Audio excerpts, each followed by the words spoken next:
Okay, good afternoon, ladies and gentlemen. Go ahead and call to order the October 19th, 2015 work session of the Salisbury City Council. We have a relatively long agenda today and a closed session scheduled for after, so we'll get right into it. But before I do, just one quick announcement. Regarding council's schedule for the coming months, just a few dates and times to get on your calendars. The work sessions scheduled for November 2nd and November 16th are canceled. November 2nd is the day before Election Day. Election Day is November 3rd. Just a reminder that Election Day in the city of Salisbury is November 3rd, and thus the work session the day before is canceled. The work session scheduled for November 16th, I believe it would normally be a 1:30 work session, is also canceled. In its place, there will be the city reorganization meeting. It will take place that evening at 6 p.m. at a location to be announced on the city website. The next work session with the new council will be held on 12/7, December 7th, 2015. And the next city council meeting of this council, I think it's our last official legislative meeting, will be October 26th. So just some dates for your calendar in the reorganization of city government. All right, with that, I would like to invite our first guest to come forward, Mr. David Warden, and who's going to talk to us about the 7th annual Mason-Dixon Stand Down. Very good. Take just a few minutes to bring forward this event. This is the 7th annual Mason-Dixon Stand Down. Probably most people don't know what a stand down is. In the veterans' term, that's an at ease or relax or stand down from a particular event.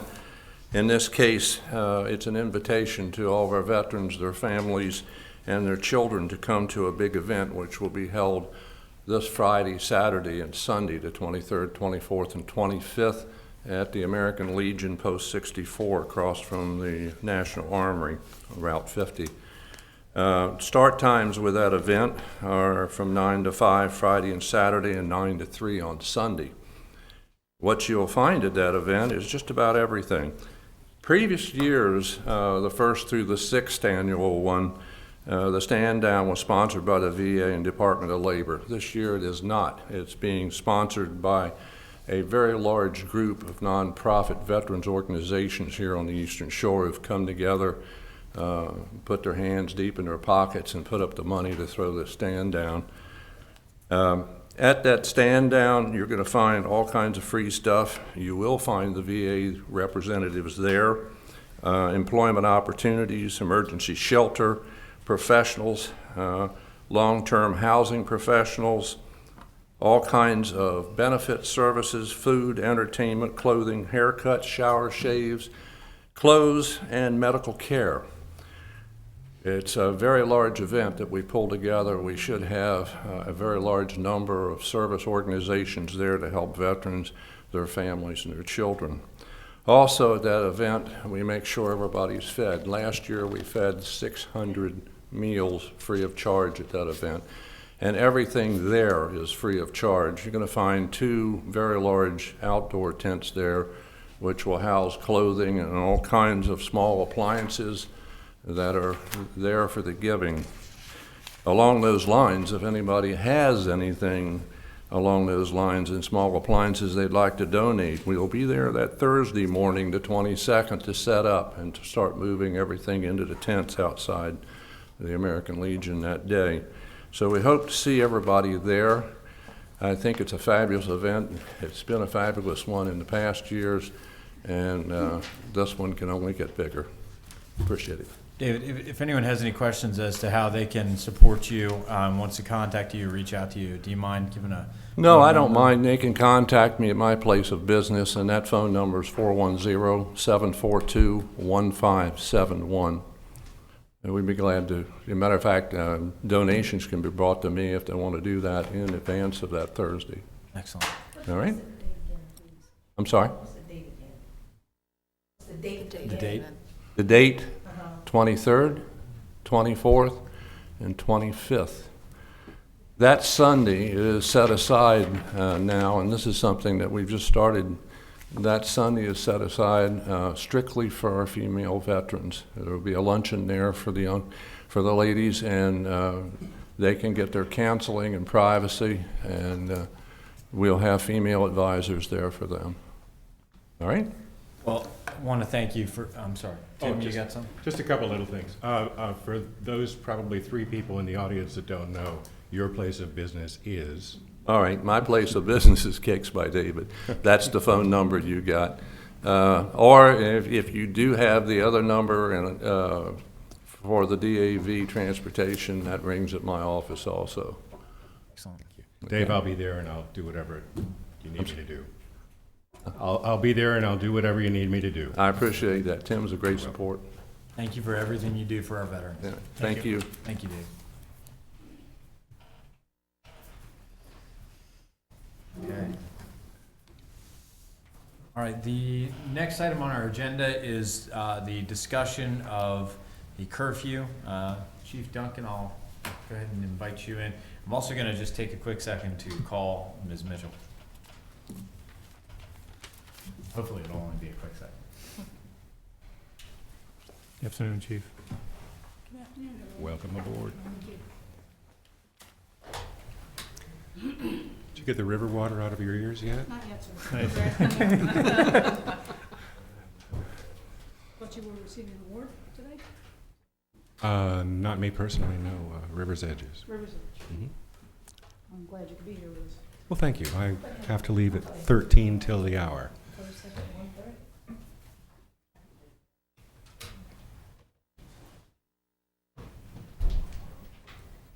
We gotta talk with them. They keep scheduling What's that? important events on his Right. life. Oh, yeah. Just make sure. And you know that Ms. Ennis from Tri-Community Mediation is on her way to join us as well. Okay.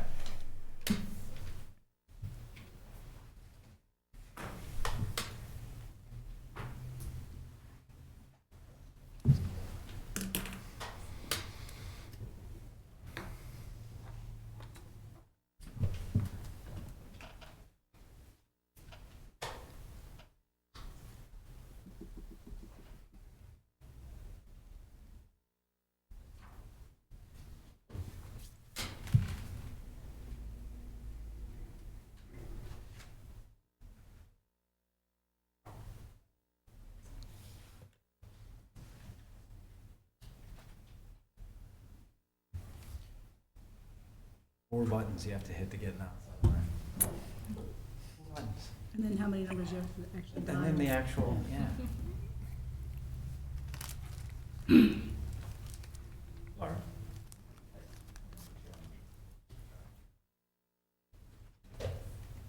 You want to use this one or not? Sure. Can you hear us? Yes, Okay. We can hear you. very good. All right.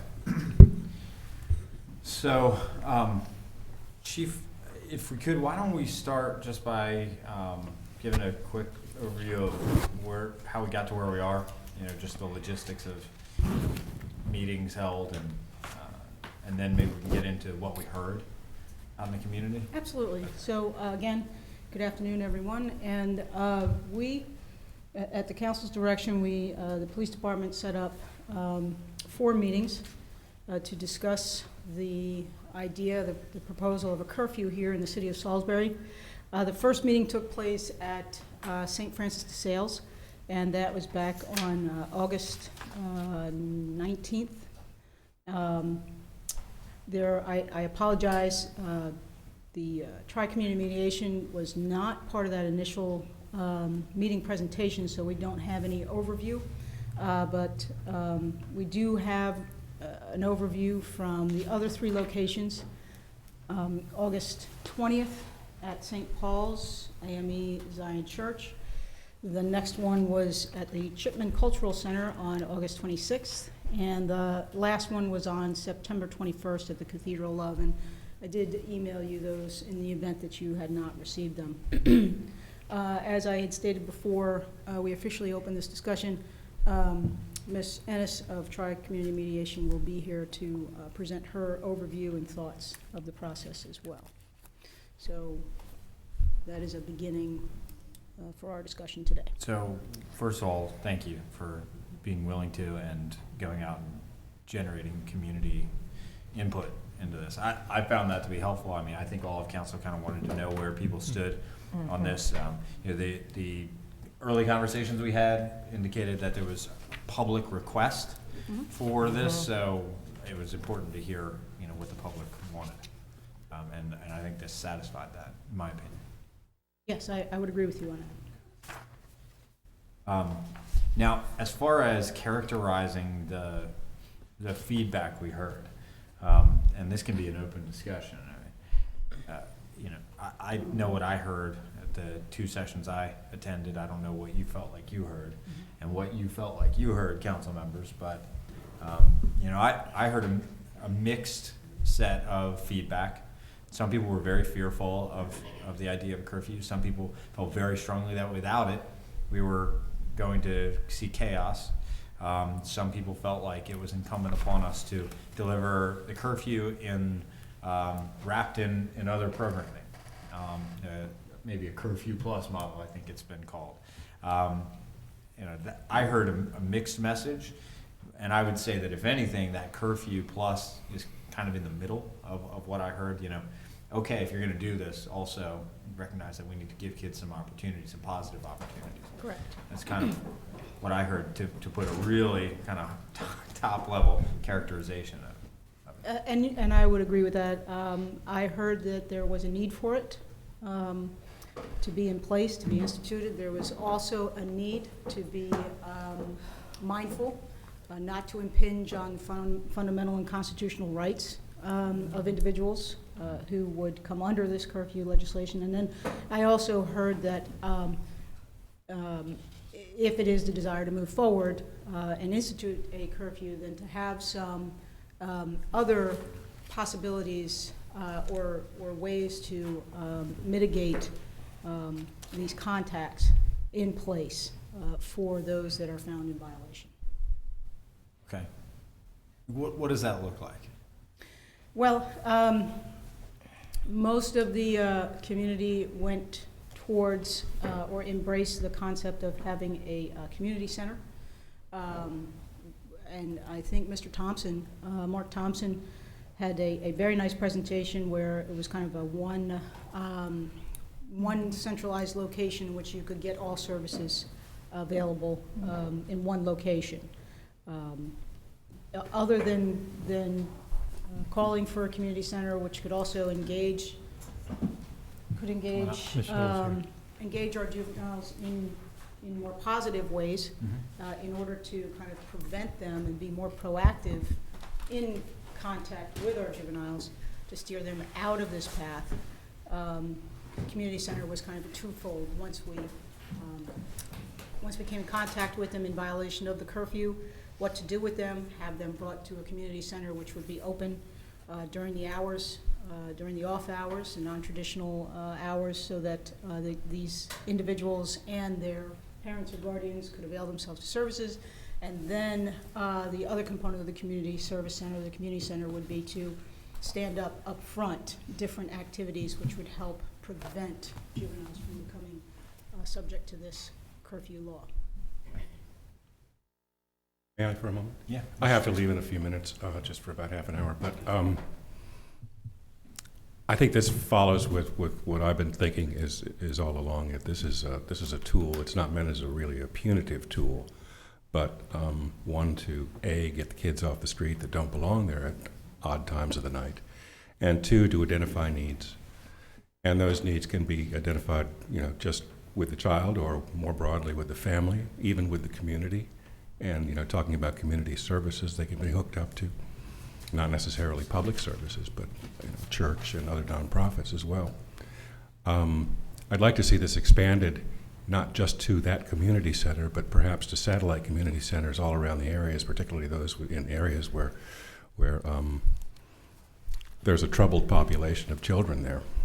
to make it more easy. I think that, sometimes there are going to be transportation issues, and I want this to be a walkable place where kids can come and feel welcome, see kids that they know, and maybe create good relationships with other folks.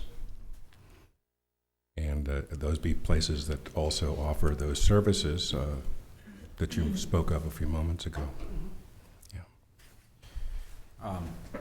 One of the questions that came up, just looking through the notes, was what happens if the curfew is not effective? What if it doesn't produce, what if we pass it and it's in place, it doesn't produce the results that we're looking for?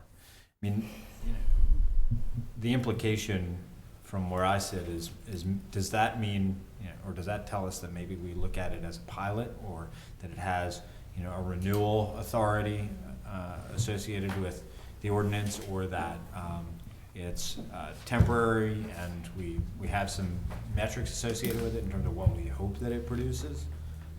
What are your thoughts on that? Certainly, and you can definitely come back with a matrix to see if it's working. The one thing that I would take the opportunity right now to point out is that we're already having contact with this group, this at-risk group. And our mechanism right now is the arrest process.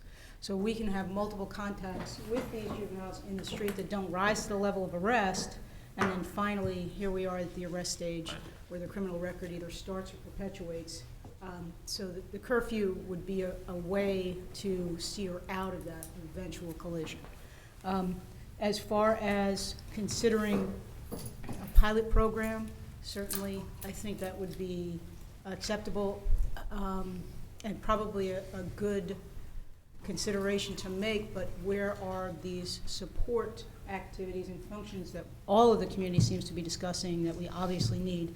In other words, if we did this pilot program for a 12-month period beginning today, what would we be doing to connect these families to the services they need to prevent this type of antisocial behavior that the children are becoming involved in? May I? Yes. I'm listening to this, and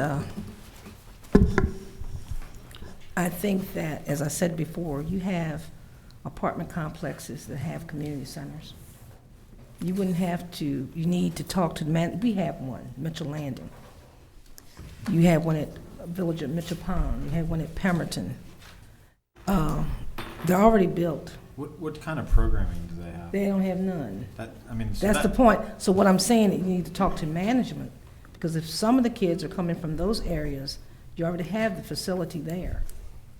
And now, as far as services, Shore Up has a family support center.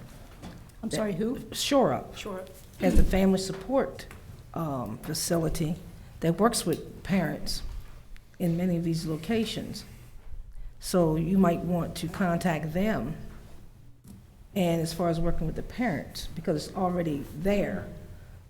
And this would allow us to see what happens before you talk about a community development center, which I prefer calling it instead of a community center. Community development center, as Mr. Harmon so gave us the idea of a developmental center where you can develop the social skills, but if you teach the child social skills, you also have to teach the parents social skills. Because some of them, their example is set from at home. I was taught thank you, yes ma'am, et cetera, et cetera. Some of these children are not taught yes ma'am, thank you, excuse me, those kind of manners. So if you've got younger parents, you need to see how you could get through the Shore Up programs, if you could extend it to something else, and Shore Up may be able to get funding to fund, since they're in the business, to working with the children, employing kids. They're already doing that, but they could bring it directly into the neighborhood. Also, there is going to be a concern that we shouldn't just target minority kids. We don't want that to be the focus, because we know our kids get picked up more so than white kids. And you can't tell me that white kids are not out there doing something wrong. So we make sure that we connect with those kids. And even well-off kids are doing things wrong, black and white. The kids are terrible, today. Might as well call it like you see it, but make sure you target the right person, just target everybody, so it won't be a question, well, you're just picking up our children, because you're gonna hear that. Also, I think a question was asked about the statistics. Where is this juvenile crime happening? What neighborhoods, what areas, because they brought up Supergiant parking lot. We want to make sure that is solved, because the white kids do hang out on their cars. I haven't seen them, because I'm not at that time, I'm not over that way. But just make sure those kind of things are done away with, so people won't find an excuse to oppose it. And then I also worry about what the cost factor is in doing something like this. And that's why I suggested Shore Up, to see if some kind of way you could partner with them, because they have the Family Support Center. They have the youth program with Mr. Penn.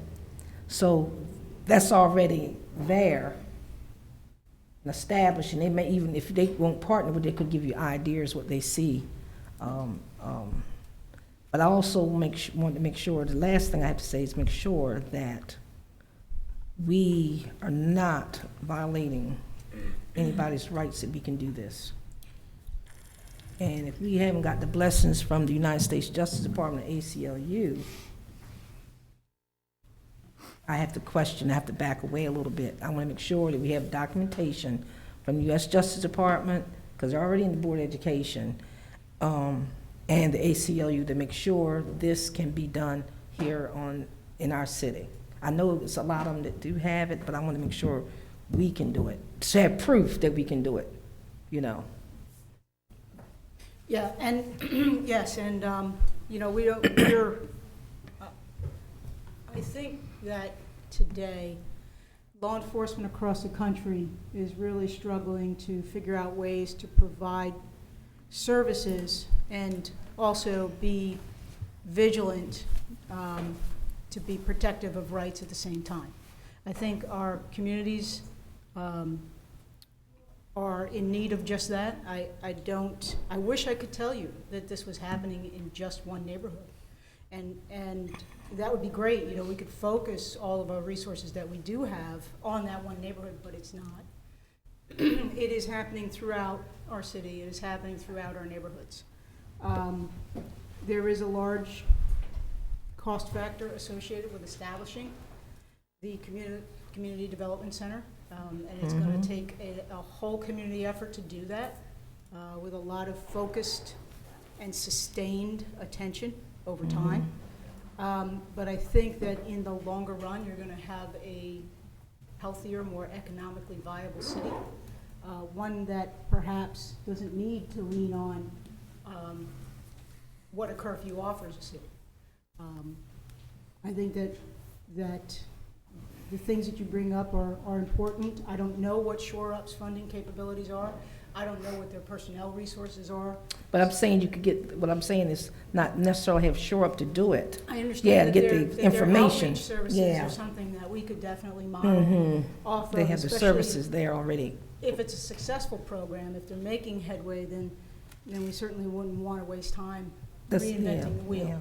You know, we would want to use a proven track record, such as that. But you said that it's all over the city. You couldn't pinpoint, like, you had, say, for instance, 3 calls, South Boulevard, 5 calls. That's kind of, I think that's the information now. I think the public wanted, remember, they wanted to know the stats of where the juvenile crime was. Right, and I think that we had provided that earlier on. Did you? We're in the process of getting a year-to-date. Now, we have enough of we're in October of 2015, so we're in the process of looking at that right now, compared to the statistics that we've already given.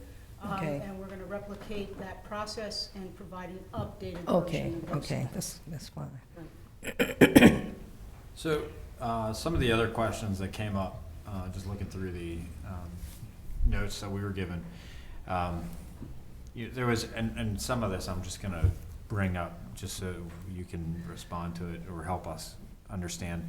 One of the questions was how long before the age limit increases to 30 or 40? Can you respond to that, better than I could. I think as a representative of the government, that we are obligated to provide a higher level of, if you want to call it a service, to our juvenile population, as opposed to individuals who are adults. I sense a lot of frustration, in that question, and certainly I sense a lot of concern, of government possibly overstepping, and just becoming a police state.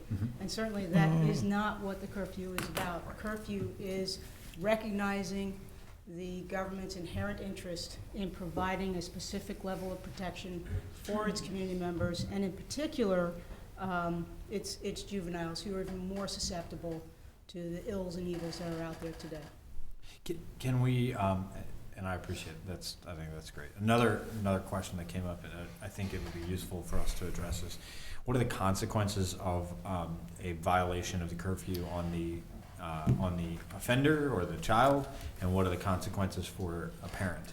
I think a discussion about that is warranted, because there were a lot of questions about that, both what's proposed and what's ideal if what's proposed is not ideal. Certainly. So a lot of this focuses on the parent or the guardian's contribution or lack thereof. And certainly that's reflective across the board when you talk about enforcement practices. There are certain citations that law enforcement must issue to the parent or the guardian that can't be issued to the juvenile, and that kind of mirrors this. That kind of mentality is mirrored here in the curfew legislation. So some of the things that were discussed that I thought were well pointed out in the discussions in the various community meetings that we held throughout the city were about changing behavior of these minors, making sure that they had support in place, that this was enough to get their attention and start getting them on a better path. So whether that was community service or attending some type of educational process, definitely specifically targeting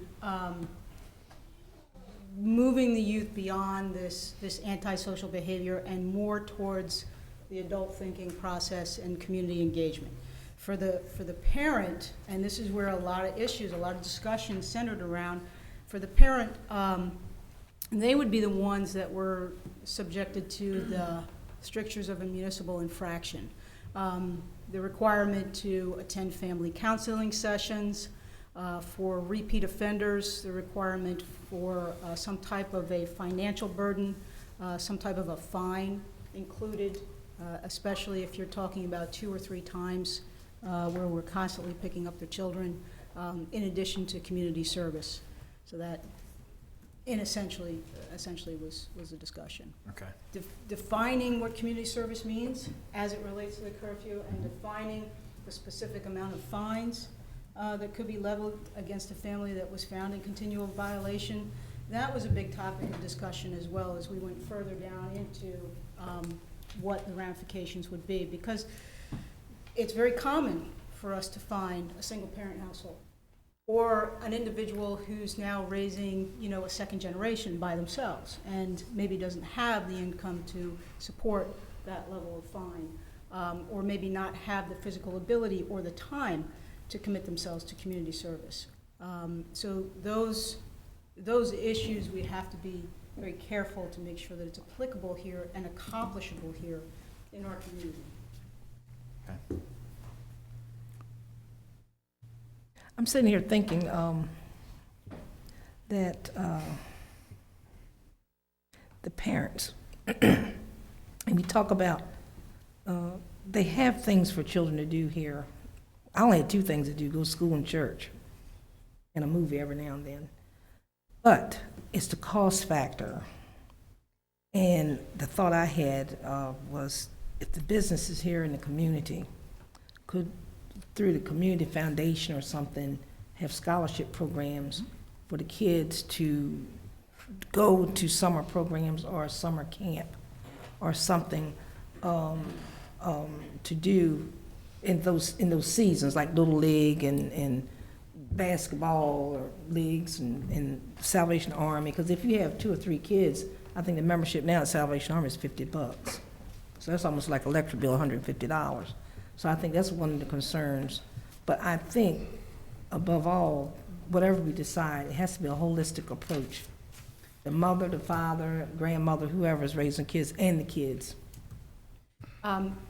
Yeah, you're right. The cost factor is something of concern. Now, I know that there is a group here in Salisbury that was spurred on into action by virtue of these community meetings, which all of you asked us to set up, and they are working to develop these scholarship programs. I know you've also graciously carved out monies for us to partner specifically with girls and get them going in sporting events, sporting activities, to work on leadership development, civic-minded ideas, things of that nature.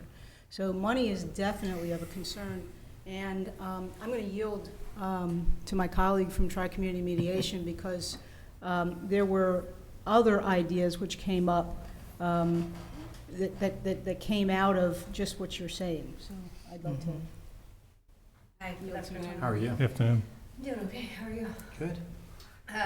So thanks, I wanted to thank you all for the opportunity to facilitate these conversations. I felt like people came with a lot of passion and a lot of questions, and like the thing we're always worried about is civic engagement, right? Like, you guys want to hear the voice of people, and I thought there were significantly, I mean, there were substantial turnouts at each of them. Here's the mic. Thanks. No one's ever said I wasn't loud enough. It's just about being recorded. Say it here every Monday. Yeah, no, I do too. So, as I'm listening to the conversation right now, and reflecting back on the notes I took, I mean, the notes I gave you guys are the very raw notes of ideas, questions, and requests, so that they were kind of unadulterated, like, without me evaluating. And even if I heard one idea that sounded similar to another, I put it up multiple times so that you got a sense of like the overwhelming number of times that it would come up. And I think that part of what I'm hearing Chief Duncan talk about is this piece of like and you mentioned, President Day, this idea of a matrix. So I think a lot of it sounds like it fits into a logic model, where we would say, like, what is the problem? Like, what are the kind of problem statements, and what are the inputs and the resources that we have to offer? Right, whether it's about funds from the community, whether it's about other examples, programmatic examples. There were ones mentioned through Shore Up. There were other ones mentioned through Baltimore City. There's a piece where there's parenting class, stuff on like strong fatherhood, stuff on active, engaged presence in kids' lives. We heard ideas about that. But so thinking about the different inputs that we have, including, one of those might include the curfew. Right, but it really would speak to this thing that I heard people talking about in the community, and that it sounds like all of you are talking about, where you utilize the curfew as one of the inputs, not an end game, and then you would see all of the other tools, and then looking at some of the short-term outputs, and then what some of the long-term outcomes are, like happy, healthy, engaged kids, right? Kids who are doing well academically, kids who are involved in the community, parents who are involved, like those kinds of outcomes. And that way being able to look, like you were saying, and reflect back and say, is this working? Is this not working? And so what needs to be tweaked? Is it necessarily the curfew, or is it something else within it?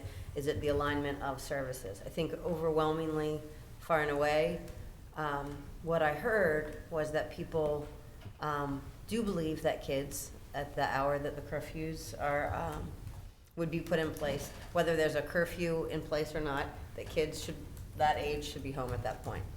There's no one in the community who said, unless they're working, that it would be okay. And there were people, it was all, any of the people who said yes, it was yes and comprehensive services.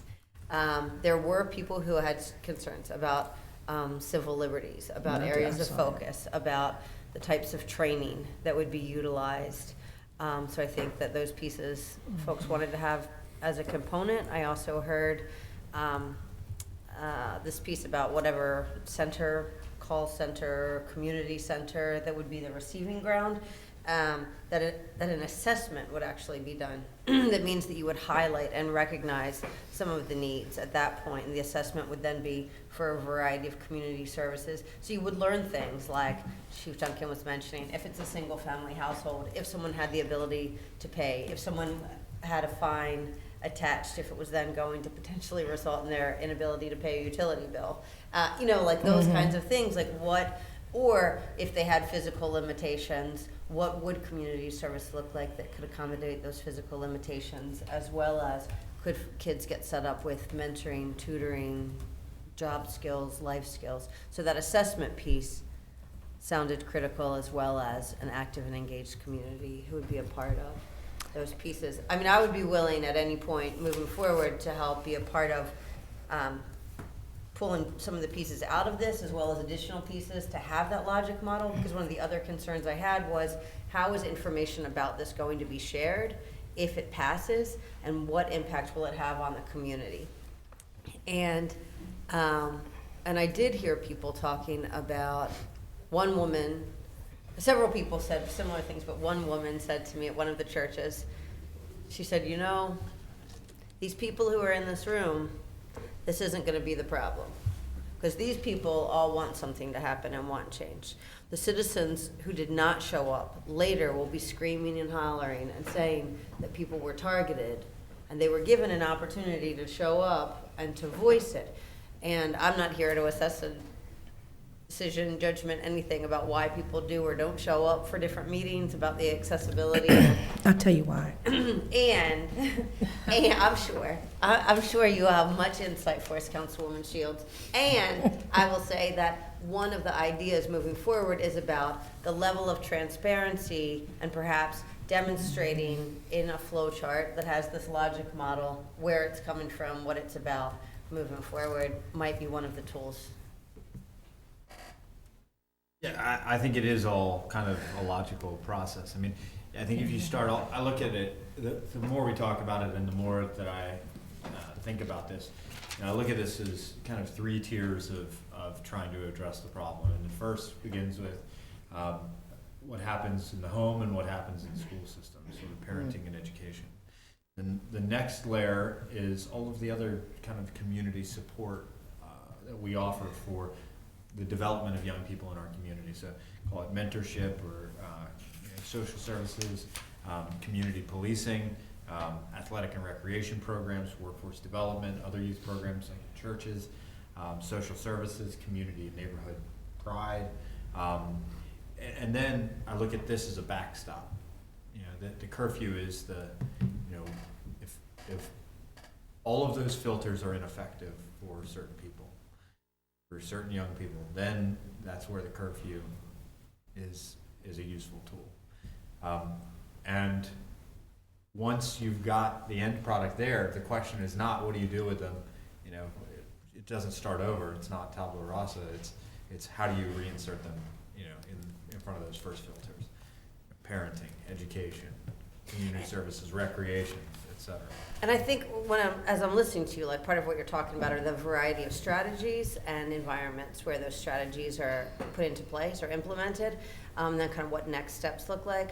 And when I'm talking about the piece of like laying it out with a logic model, part of what I heard so much in the community was people talking about, and some of the first ideas were teach kids to believe in themselves. Mm-hmm.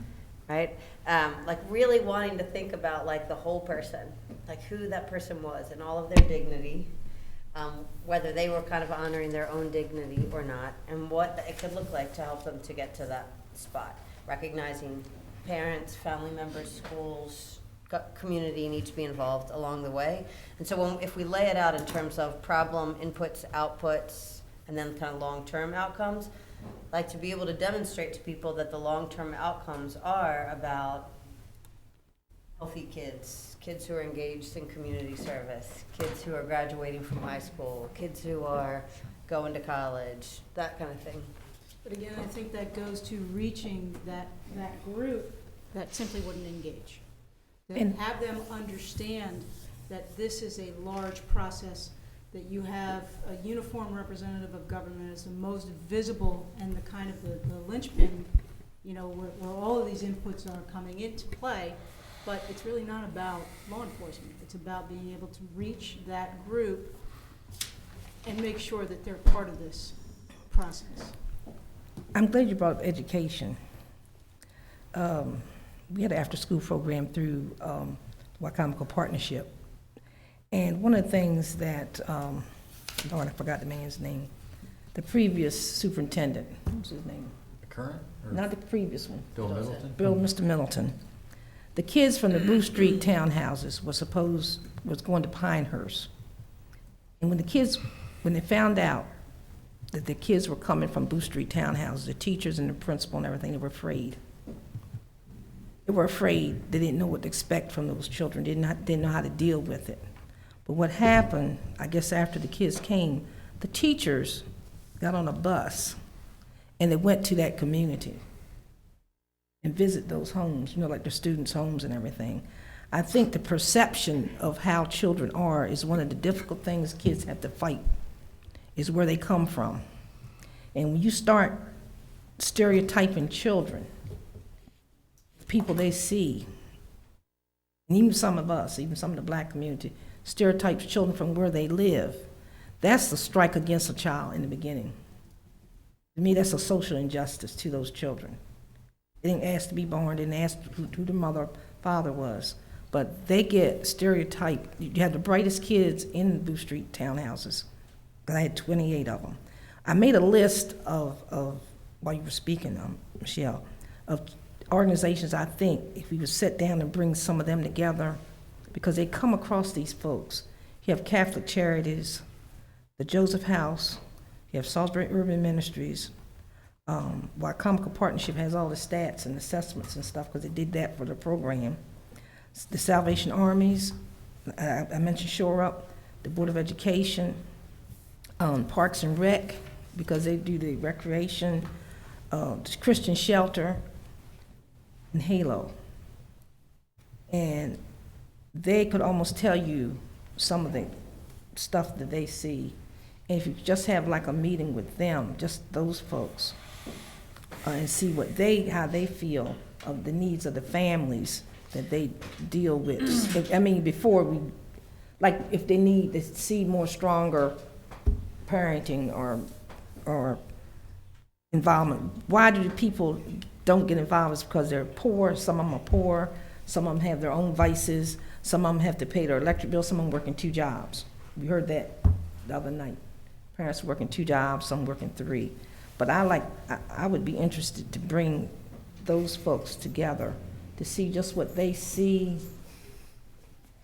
As potential solutions. Yes, potential solutions, and help you find the problems really, just not the curfew, it might be other issues, mental issues, stuff they see that we don't see on a day-to-day basis. We also heard from a variety of ministers, not just the ones who hosted events, but ones who were in attendance, who have their own mentoring programs, on a small scale, right? Like Pastor Pope was talking about. Oh, yeah, right, they've got that mentoring program, and they've got computers set up, and they've got a small number of kids. And we've heard at a lot of the community meetings, people talking about, what about that? What about any of the fellowship halls, that kind of thing? That's right, that's true. As possibilities. Just remember the hours that we're talking about. That's the. I'm not talking about for once they've come in from the curfew. I'm Okay. saying, in terms of the comprehensive approach Sure. of what it is for there to be engagement, and part of it was about people saying, how do we even learn and know about these resources? Is there one-stop shopping?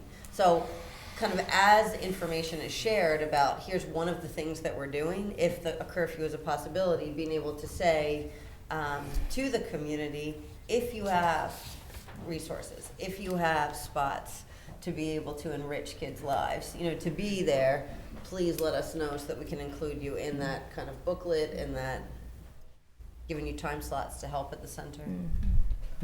If I could. Couple of things that were brought up that I'd like to sort of discuss or comment on. First of all, Shani, you asked about what neighborhoods were having the issues. I will tell you that it is all over the city, because I've gotten calls. I live in the village of Tony Tank Creek. We had a rash of things there. Canal Woods, I've gotten calls from Canal Woods. I've gotten calls from Northwood Industrial Park and some of the businesses that were up there. So I think it's certainly, and you are correct, it's not just young black men. There are a number of youth that don't behave as they should. I think, well, I'm an engineer, so I totally agree with Michelle in terms of modeling and making sure that we have this identified. We're going to get one shot at this. Let's understand that if we screw it up, we're not going to get the outcomes that we want. So I would caution us to make sure that all the pieces are in place before we initiate, once we get the modeling finished. I will also tell you that there is a serious effort going on in the community with businesses, with organizations that support youth, and with foundations to try to come up with some help financially in order to get this done. That is happening. And that's one of the components. We're not police. The chief and her officers know what they're doing. And I think that if each of us does what we can and what we know and contribute positively towards this, it will work. One of the most important pieces that I believe is the assessment piece. When that child is picked up, what is it that is creating his or her issue? Is it drugs? Is it family? Is it school? Is it gang?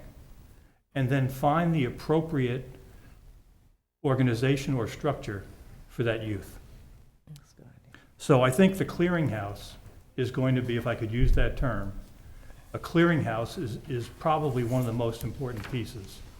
And I think that should be one place, because in order to find 8 social service peoples in every community, or 8 guidance counselors, or 8 you're not going to be able to do it, nor are you going to be able to afford it. So I think the clearinghouse concept, but then I think those community centers that you were talking about, the developmental, the ones that exist locally, but have not really have the, I really feel strongly that they don't have the programs because they don't understand the needs for the particular kids that they're serving.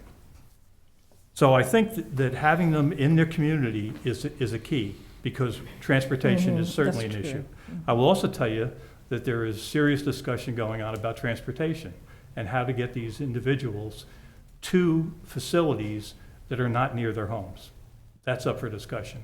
Looking at synergies with other organizations and staff that may have transportation that may not be used during the times that we may need it. And the last thing, and the most important thing that we have to do, and I know this may come out wrong, we need to market it. We can have, if you remember when we were at all of these curfew meetings, and I attended all of them, when we had them, there were people that came in with preconceived notions about what was trying to go on, and it was totally not what we were looking at. So once the modeling is finished, and once we have the components in place, and shame on us if we start it before we do that. But if we have them all in place, then we have to market it. And I think then we'll really be successful. We already know that it's not going to be a strain on resources, because those resources are being used now, except the outcome for those poor kids ends up a record. And we want to cut it off before it gets to that point. So I applaud the chief for the amount of time that they put into this, but also we have a tremendous responsibility to make sure we uphold our end.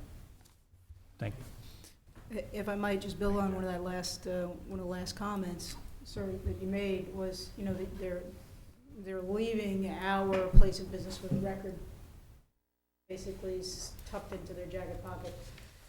More problematic, though, is a patterning of behavior which accumulates over time.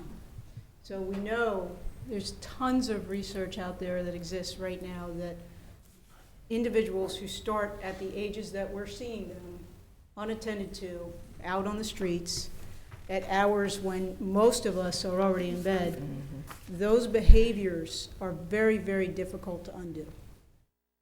They're built over time. No one just suddenly goes on a crime spree at 19 or 20 years old, and conducts home invasions at those ages. This is behavior that is built over time, and that's really what we'd like to stop seeing happening. We'd like to see some different behaviors that are built possibly by access to all of the things that all of you are bringing to the table and discussing. We'd like to see, and you're not going to reach everybody, and I understand that, but it will definitely cut down on the number of arrest contacts that we're having. Because the first time the child is out after 9, 10, 11 o'clock at night is not the first time that we're making the arrest. It's a built behavior over time. And it's not an arrest. I think No, I'm she was talking about our current. Currently, Oh, currently, I got it, yeah. I got it, right. Right, no, When you're making an arrest now, it's not the Correct. first time, I got it. correct. Can I ask just a strategy question? And this comes from the examples that people occasionally give about, I'm 17 and I went to the movies. Strategically, how much does this address, how much would this likely address our crime problem if it excluded kids who had the right to drive with a Maryland driver's license without a chaperone in the car? If we were to implement the curfew and cut off that piece, how much would that affect the impact we expect to have with the curfew?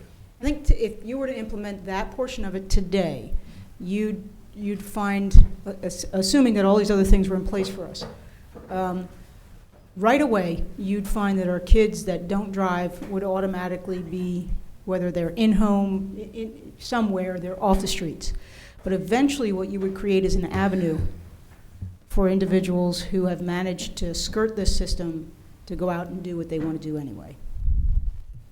I don't necessarily think it's something that we should just wipe off the board entirely. Maybe there are some legitimate and intelligent exceptions that we can build into it, but I would just worry about creating that one loophole or multiple loopholes for kids that just aren't able to engage in this process to find themselves in. Right, okay. So, yeah, I understand that. At the same time, I guess the way I look at it is if they're in a vehicle, it's a little bit different from most of what most of us are picturing and most of the complaints we hear Today, about. yes, it absolutely is. Today. Yes. If they're in a vehicle that, if they're going to be stopped, there likely needs to be a motor vehicle violation currently. Correct, A moving violation. correct. Currently. Would this change that? I mean, could they be stopped without there being a moving violation if they were suspected of violating the curfew, if they were behind the wheel? I don't think the curfew distinguishes behind a wheel or Okay, not. Okay. The So curfew, you right. could still execute a stop? Yes. Okay. And then, again, I see them behind the wheel of the car, which criminals use cars just like criminals use their bikes or shoes. I mean, it's just a mode of transportation. But I mean, again, being legally behind the wheel of a car, I guess, seems like a differentiating factor to me in terms of I guess maybe today, the type of person that's out there. And, again, at 18, we don't have this.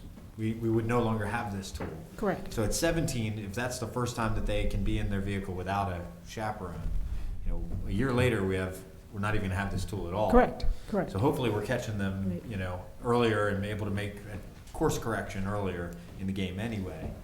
I don't know. It seems like a complicating factor. To No, me. Maybe it's not. I don't think it is. It's just something to be mindful of. Okay. you know. Welcome back. Welcome back. Still here.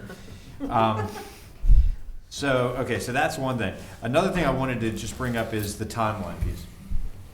I look at there being a number of variables to this conversation, and it's the age, the hours, the whether or not there's a difference in time of year, whether or not there's a difference in weekend versus weekday, and I know all of that's in the draft ordinance, but I think it's still worth discussing the details of that. The disposition, what do we do with them, and then the punishment, what are the consequences? I think adding marketing to that is a good one, for lack of a better term. I think that's a critical question.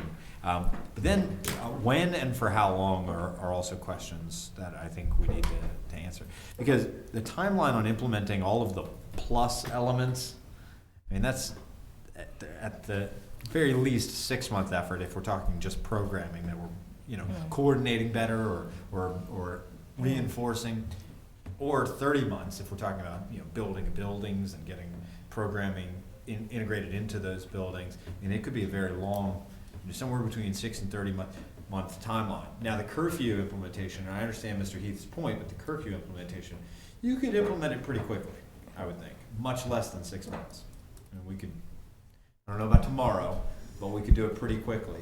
And if you wanted it to be, if you needed it to be connected to the center, the receiving location as well, okay, maybe that timeline gets stretched out quite a bit. Where I'm going with this is, if we want to see immediate results, and that's the imperative with the curfew, and that's the concern, yet we wait for some of the capital investment to happen, we've missed an opportunity there to get the curfew in place, even with the extra burdens it might create. So while I understand the metrics piece of that, I'm just concerned that if we agree, let's say we come to that conclusion that we want to do it, but we wait to do it, we'll have missed an opportunity. No, I think, let me clarify, I think, and the engineer coming out of me, once we have the modeling done, we create a project chart, and we may agree as a group that when we hit this point, and for me, certainly if you don't have the assessment tool, it's a no-go. So maybe that's the key, when we get when we have all the people that are going to be there and the clearinghouse, and we have the assessment tool, that may be a point we want to say launch. Because you're right, I mean, there's going to be things that are going to be joining as we go. There's a mentoring piece of it, there's tons of pieces of it. But I didn't mean wait till we have everything in place, but at least come up with a project plan that has dates associated with it or milestones, and then go. That's a good question. Yes. When you said assessment tool, did you mean by which you would be measuring the efficacy of the program, or do you mean the assessment No. tool, as in when they come in doing the Yes, assessment? that's the assessment tool. That's assessment. That's the assessment tool. Right, that's what I thought, I just wanted to be clear. Yes. Mhm.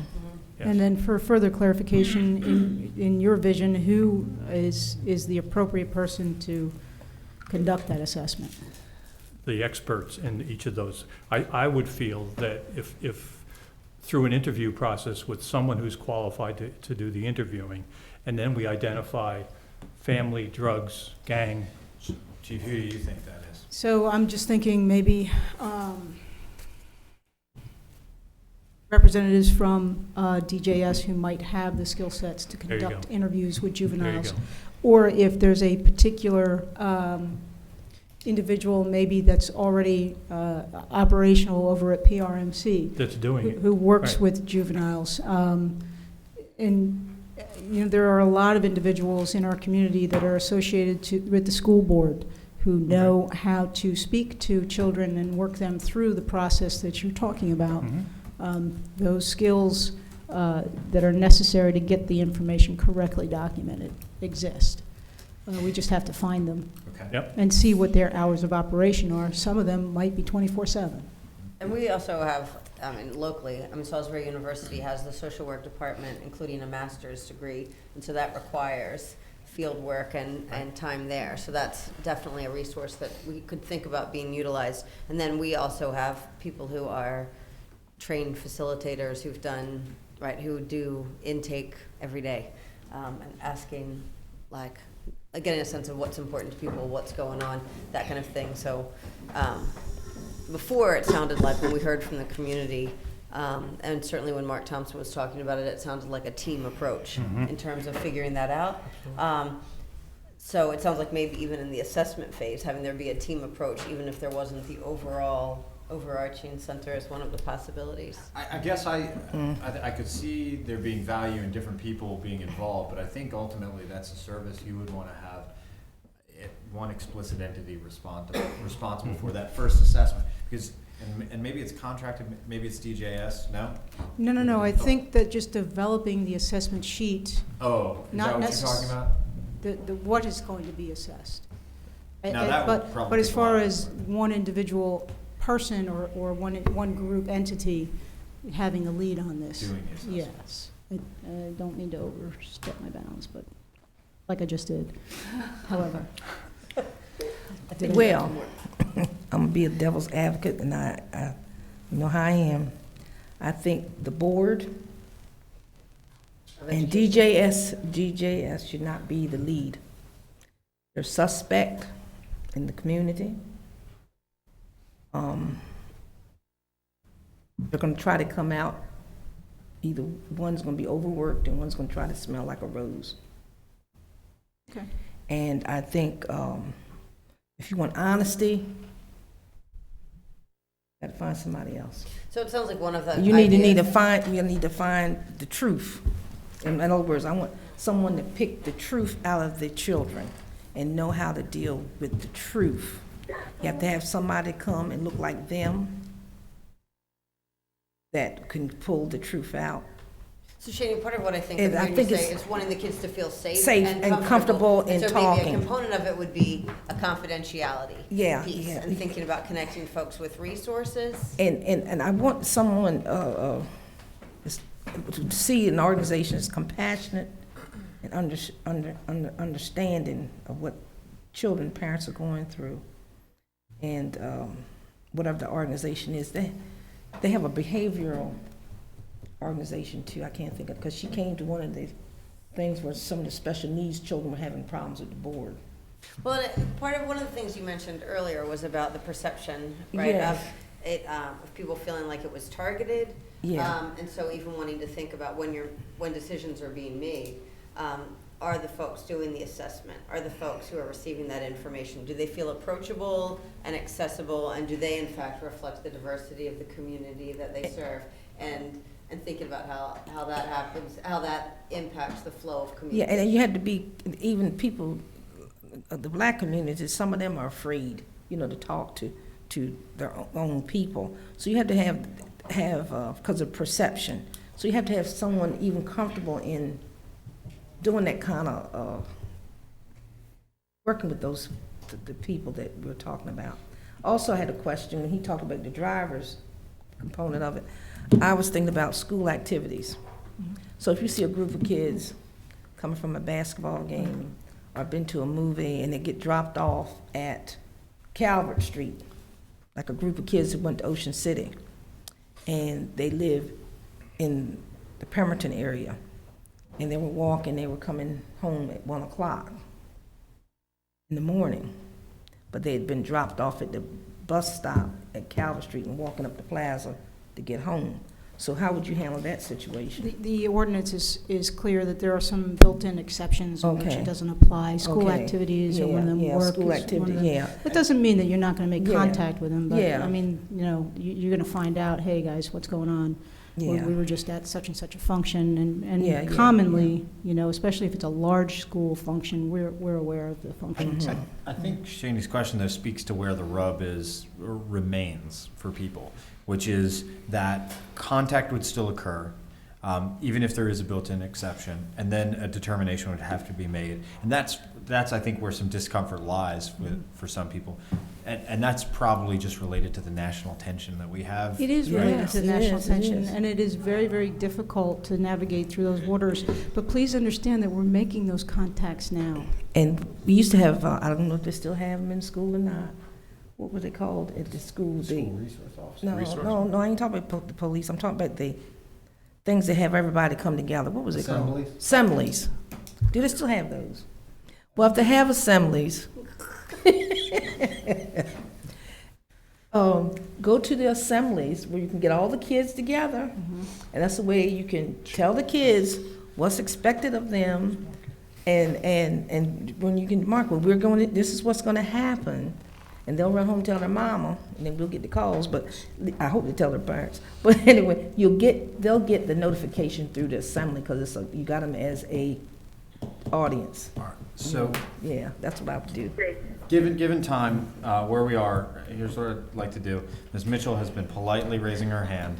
We haven't been able to see it because it's through the phone, but I want to give Ms. Mitchell time to ask her questions, and then I'd like to discuss our path forward and how we are going to begin to develop answers to all of our questions.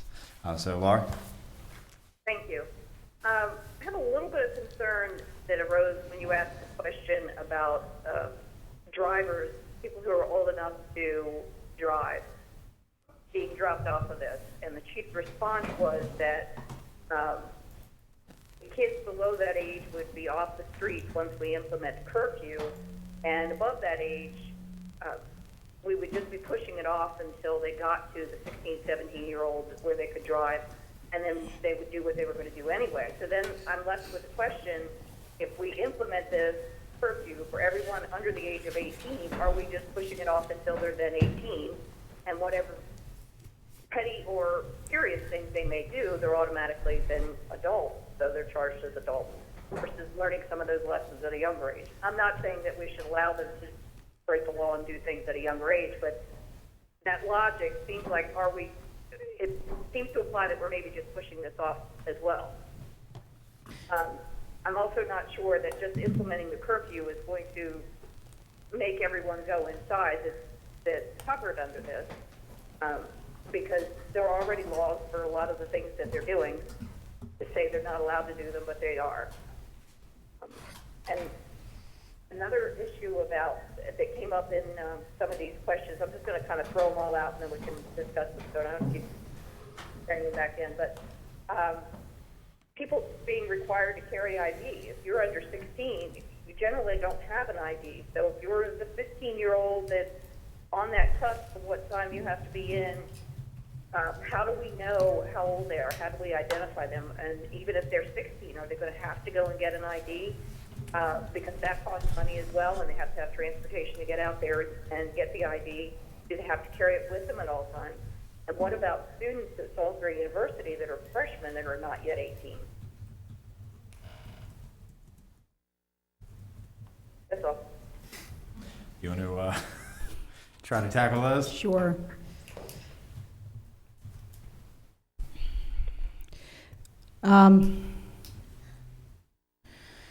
So with the original issue, just kind of keeping activity of people who are 17 and under, less than 17 years old. The idea, I think, with the discussion that's taken place so far is to have these individuals, once a curfew violation has been noted, have these individuals be assessed as to determine what the needs might be, and then follow through with meeting those needs, with the idea that you're going to generate a different outcome over time, that as these individuals time out, per se, according to the curfew, those behavioral patterns have been reset. There are going to be cases where that's not going to be the outcome. And I think in good conscience, though, I think to make, if you're being community-minded about it, to make every effort to make those outcomes happen, that's where you eventually want to be, and to try to reduce the number of arrests, whether they be juvenile or eventually adult arrests, is where the direction that we're headed in. In looking through again the legislation, the draft legislation, I don't think there's a requirement for them to necessarily carry identification, so long as we can verify, so we can contact a guardian, so we can contact a family member or a parent to help us verify age. It says that you can have valid identification, but I don't think that's necessarily a violation, nor would I encourage building it into such that that be a standalone violation, simply because, of course, you know, if you're 15 and 9 months, you're going to be starting on your way to getting an identification, a state identification. But if you're under that age, where we're seeing a lot of the problems, we're not necessarily, that's not going to necessarily be a standalone violation, especially when we have other ways to verify that. As to the university student that is under 18, I think that those are few and far between. Not saying that it couldn't happen, and we would have to certainly be able to verify that the individual was in fact enrolled in UMES or SU or Warwick or Sojourner Douglas, that they're in a program, an educational program. And if that's the case, and other than simply them being out, if they're going to or from work or a school event, I think we're still on the right side. So, I'm going to walk a fine line here. As council president, this is our last work session together. So this is not coming back to work session for this council. And you know, I'm not putting things on the agenda for the next council. But I think we've got a lot of work that needs to be done. I think there are a couple things in particular. We've got to figure out the refinement of the variables that we've talked about here, the assessment tool that we've discussed, the elements of plus, whatever that means. And I think we all have a sense of some of those activities, and the timeline piece. So I'm going to suggest that this will need to come back to a future work session, but hopefully with those items answered. So the implication is, of course, you know, I'm likely to be sitting on that side of the table with you. So perhaps over the coming weeks we can start being prepared for that to be, you know, ready shortly after the next the next council work session, or in time for the next council work session, which is December 7th, unless someone sees it differently. Again, this is our last work session as a council. I don't see it. I agree. Okay. So we'll plan for December 7th. We'll plan to try to refine some of these variables, even if for us it's identifying, you know, the options. You know, when it comes to ages, here's what we're talking about. You know, here's the span or the spectrum of decisions that can be made. When it comes to the date variables, when it comes to the hour variables, when it comes to the disposition, you know, what we do with the person, when it comes to punishment, here are the options. To the extent that it's helpful moving forward, we would totally, at Tri-Community Mediation, be willing to provide services to support conversations and like kind of solidifying that flow and that logic model, if that's what you wanted to work on. One of the processes that I was thinking about when people were naming the variety of organizations who might be involved was a really great process called Future Search, where you would take folks. You would take some of the teens, you would take parents, you would take social workers, you would take city council members, you would take law enforcement. Stakeholders. And you would, but you would have people in individual groups, and then you would have people in mixed groups, and really figuring out what the different pieces would be in terms of the inputs, the outputs, the long-term outcomes, and if it's possible, like that could be a day-long thing that we could facilitate with folks, and spend time working on something like that, if that's helpful, moving forward. Okay. Good.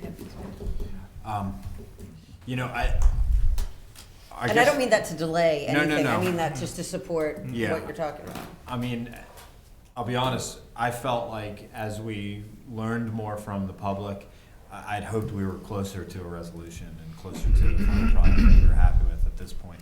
You know, even though at one point in time I wasn't sure that we needed this tool or wanted this tool, but I think we're hearing from the public, you know, okay, we understand the need, but there's some very specific concerns, and we think we can wrap this in a support system that's more about long-term sustainability and trajectory of our kids. And I think that all makes sense to me. And I'm fine with, you know, working on something that takes time. I'm especially fine with the public process that brings people in. But I want to work rapidly. Chief? No, go ahead. Well, and when I'm saying the two different pieces, I mean, I don't mean any of it to delay, right? But if there's a thing about like an assessment tool, like figuring out the steps, Sure. right? If it helps to have someone, if it's helpful for that so that it's ready by the 7th, if it helps to have the bigger pieces and get really clear in terms of next steps and outlining it, not to drag it out, but actually to get that clarity so people feel like their questions are asked and can move forward. I know that we need a different resolution from the one that we've been playing to date, and I believe that the curfew will help us get to where we want to be. The cautions that I have, I don't want to create another revolving door system. I think that's an incredible injustice to not only our officers, but our community members, and of course the juveniles that are going to be most immediately impacted by this legislation. I would like to see something that's workable and, again, going to produce that long-term goal of being that economic, healthy community that I think all of us have a vision of having. Thank you, Chief. May I have 30 seconds? I don't know if while I was gone that you talked about funding these efforts. But one thing I think that we should do, and I gave you the note there, Chief, is that we should re-examine our weed and seed application status and perhaps reapply for weed and seed. This would give us a real leg up in creating programs and also for paying for police services that are associated with this if there need to be overtime, training, et cetera, et cetera, et cetera. But we're talking about over a 5-year period, something to the tune of about $1 million. And this could be incredibly valuable to us to get these programs rolling and then create during that 5-year period backups to continue the programs once the funding ceases. And I think the community programming, creating community centers and reaching out to people is something that we need to do in the worst way, but sometimes don't have the funding for. So what we'll need really is to put that application in and have someone who could be the manager of it. It can be run by a committee should we decide to. But I think the DOJ would have just the guidelines for submitting an application might give us some idea of where we need to be with moving along with programming. And there are some really wonderfully effective programs throughout the country in the Weed and Seed Initiative. Certainly there are, and I think that we've taken advantage of them in the past, not the recent past, but certainly in the past. And I think our grants writer will be able to help us with that process. Great. He's waving behind you. I know, sure he is. I don't even have to see him, I just feel it. But I think once the new administration comes up, that that should be something that should be done. Okay. Yep. Thank you. You're welcome. Thank you, Chief. Michelle, Thank you, have a good one. Appreciate it. All right, next item on the agenda is the education reimbursement policy. Mr. Garrett? Thanks again, Michelle.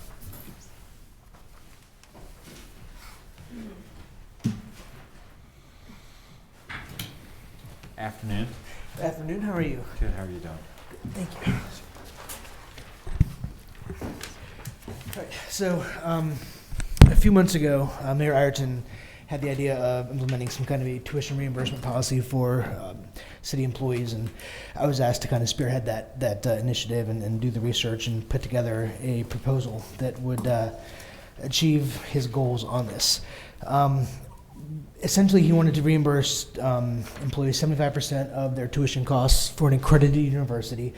It could be community college, any kind of regionally accredited college or university. After successfully completing the approved course, they would be eligible for a 75% reimbursement of the college credits. He would like to see $10,000 pulled aside for funding for this. So we started off by doing just a quick poll. We had employees, we were limited to 100 responses, but of those responses, employees were overwhelmingly in favor of this project.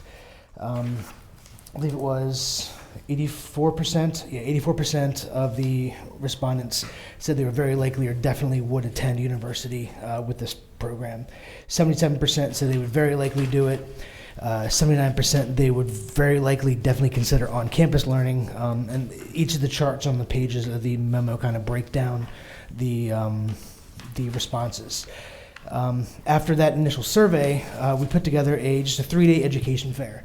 We had Warwick, SU, Wilmington, and UMES. They're recruiting people set up shop at here in the government office building, at the city yard, the police department, and the fire department headquarters.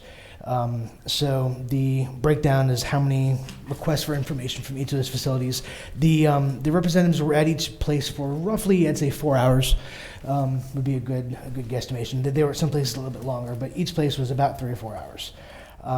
It was also relatively short notice, so the employees only had a few days notice that they were going to be there. So based on all the facts that were here, I'd say that the populace here in the city is the employees rather, were very receptive to the idea. So what we did from there was take for the actual policy, which was going to modify the HR handbook. It's essentially the fire department uses a very similar policy to this. We just took it, changed a few things around to make it kind of more organizationally oriented as opposed to departmentally. I guess a brief breakdown of how it's going to work. The employee who's interested would present a request to their department head. The department head would then, I guess, weigh if they feel that it has a direct bearing on the job that employee does. If it's acceptable, the way it's going to work, there's the education fund is going to be funded at the beginning of each fiscal year, and the department head would encumber the funds for those classes for however many the staff want to take, however many employees that they have that want to do it. And then once that money is encumbered, it's done. There would be no more for that fiscal year, which is why it has to be done by July 1st, so they can plan for the coming year. So with that being said, as long as the education is through the accredited university and meets the criteria, they'll be approved, as long as the funds are there. And then after all is said and done, the employee provides proof that they passed the course, it will then be reimbursed to them with the 75% of the reimbursement amount. Okay. Given the positive response rate, I think we'd be likely to see an interest far beyond the funds requested for this year. Right. Again, that's if that response rate reflects people actually taking advantage of the program, which I don't think. Right. We talked to those are one of the questions that we'd asked Rick, because Rick at the fire department has had this kind of a very similar version of this policy, and he says every year he's got this great interest, and then when push comes to shove, he's only got a handful of people that actually take advantage of it due to time and budgetary restrictions, because they do have to foot the money themselves and then apply for reimbursement. So I would agree with you that the interest levels may be less than what is initially shown in the queries that we did. And I would say that, if the $10,000, which is broken down in your memo as potential for 97 credit hours for in-county tuition at Warwick, or 35 credit hours. So that would be, between 10 and 30 or so average classes. I assume an average class is still 3 credit hours. Right. Yes. So between 10 and 30, if you divide that by, if everyone only took one class who was interested, that would be in the spring semester or the spring and winter semesters. That would be 10 to 30 employees taking advantage of it. And if you exclude fire department, does SPD have a program? I'm not aware of any. I know that I believe the fire department is the only one that actually does have an active program like this. So if you remove the fire department, and took total number of employees, that would be about 10% of people, 3 to 10%. Of the people, if it was 10 or 30, taking advantage of the opportunity. So, that's probably realistic, I guess, for the spring.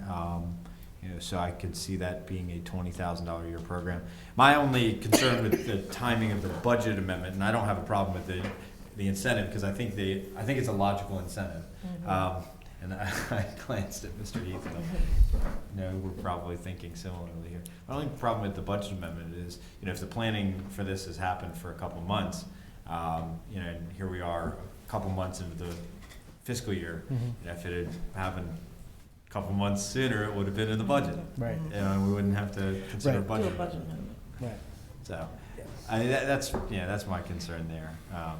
But I understand that the idea wasn't there, I guess, at the time of the. Right. It was kind of Budget being it was kind of it was come up with kind of out of the blue, and then we just kind of ran with it. Did it come through? How did it generate? Did it come through staff requesting a reimbursement? Mayor Ayrton just had the idea. Okay, And it wasn't like a staff person brought. he didn't really elaborate. He just said he had an idea. He wanted Okay. to look into this, so he asked me to run with it. So I did. Thoughts? Yeah, it's a great concept. I think it's fantastic. The one question, in here they have there's a termination clause, which I understand. But in all of the reimbursement policies that I'm familiar with, there was also a clause that said, if you leave the job voluntarily Right. to take another job someplace else, should the city actually be footing the bill Right. for that? So I would like to see a clause in there that says something about a period of time, and if you leave before that period of time, then you'd have to reimburse the city. I can address that. That was something that we brought up. Mayor Ayrton specifically said he wanted to exclude that kind of a clause because it would be benefiting not only the current employees. We'd hope that they would stay and be a bigger asset to the city, but it would also, if they did leave, it would be a benefit to those people in the future here in the Salisbury area. So it would kind of be an overlapping thing. If they did leave, it would still benefit the community as a whole. But I can definitely bring that up and say that was something that you were interested in doing. I think the police department has language that would satisfy your needs. But it does say that if participants quit their employment with the city before the class is completed, Yeah. Right. Yeah. Right. eligible. But before it's And it's completed, but after I believe what Councilman Heath is saying is that if they're there for 6 months after they finish and then leave, it's there's usually a year or They so. owe Right, that they money would owe it back. But yeah, that was something that Mayor Ayrton specifically wanted to exclude from this, so that the employees wouldn't feel like they were obligated to stay, even though they took advantage of the program. It's a great program. I'd be really behind it. Are you fixed on the notion of 75-25, or would you be flexible there? Again, I'd have to talk to the mayor about that, but he made it clear that he wanted the 75% number to be there, so that we can have even 10,000 as far as funding put aside, so that it would be like President Day said, it would be just a round number of people. Okay. I know Ms. Mitchell has some questions. Laura? Yes. Couple of things. One is, I agree with Mr. Heath, and everyone that I've seen, every reimbursement policy has said, number one, upon voluntary termination, not quitting, because it could be a disability. It could be a number of things that make someone leave the job without what might be narrowly defined as quitting. So I would suggest the word termination, but I would also suggest if they leave within a year of completing their last reimbursement, then they have to repay whatever has been collected within that year. Not all the way back to the beginning, but anything that they've received within the year prior to them leaving, or 6 months, whatever we set it at, so that they don't graduate in May and leave in June, basically. I understand the concept about being, benefit to the community, but they may or may not be staying in this community. And we actually talked about this idea a couple of years ago in budget, and it didn't happen. But I'm looking at Section B under the policy, the core requirements, about applying before July 1st. And that seems like a little bit late to me, because at that point we've already struck the budget and adopted the budget, and it's a little late to kind of gauge interest then. So here's what we can do, and Laura? that's it. Laura? Bill's got a response. Let me. Yeah, if I may, the whole idea, Councilman Mitchell, is that the amount would be budgeted there anyway. The amount is a set amount. It wouldn't have anything to do with the amount of people that want to take or the amount of classes that are requested. So for instance, in the initial ordinance here, it's $10,000. So if that carries over for the next year, the reason we have it set as July 1st is because that's when the new budget takes effect, and then the department heads would then start encumbering the funds in order to reserve, I guess you can say, reserve the reimbursement for their staff. So it doesn't have any effect whatsoever on the total amount being allocated to the reimbursement fund. It's just the July 1st is so that the money can start being encumbered as soon as possible, so that the staff get the education that they're looking for. If that's the case, then I would ask that there be a mechanism for the council to know and the mayor to know how many requests were made after the money was gone and the funding that were denied because of funding. Okay. So that we know in future years, are we doing enough, too much? You know, where are we with that? I think there's. But we'll never know. I think there's a much easier way to do that. Instead of, a report to mayor and council on were requests denied. I mean, if this happens in April, then we have a sense of, or March, then we know, exactly what to budget. I mean, that can dictate the budgeting process instead of July. Right. That's where I was going with that, backing that date up, because we would know while we're doing the budget what kind of interest there is. Yeah. And then over time, we'll be able to determine how many people actually take advantage of it versus how many expressed interest. Yeah, if in the department head's budget request, it produces a line, produces a number that's based on the requests from staff rather than a guesstimate that may or may not match, that July 1 report that says this is what people want. That's just, that doesn't mean you're going to be able to fund everything. Obviously the department head may have to make a cut, the mayor may have to make a cut, the council may have to make a cut. So, we recognize that, but if the whole process is kind of aligned to the budget, informing the budget, then it's just a smoother, fewer step process. Right.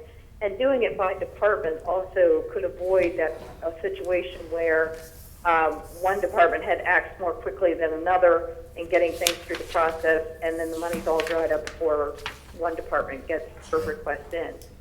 Sure. Yep. Something like that.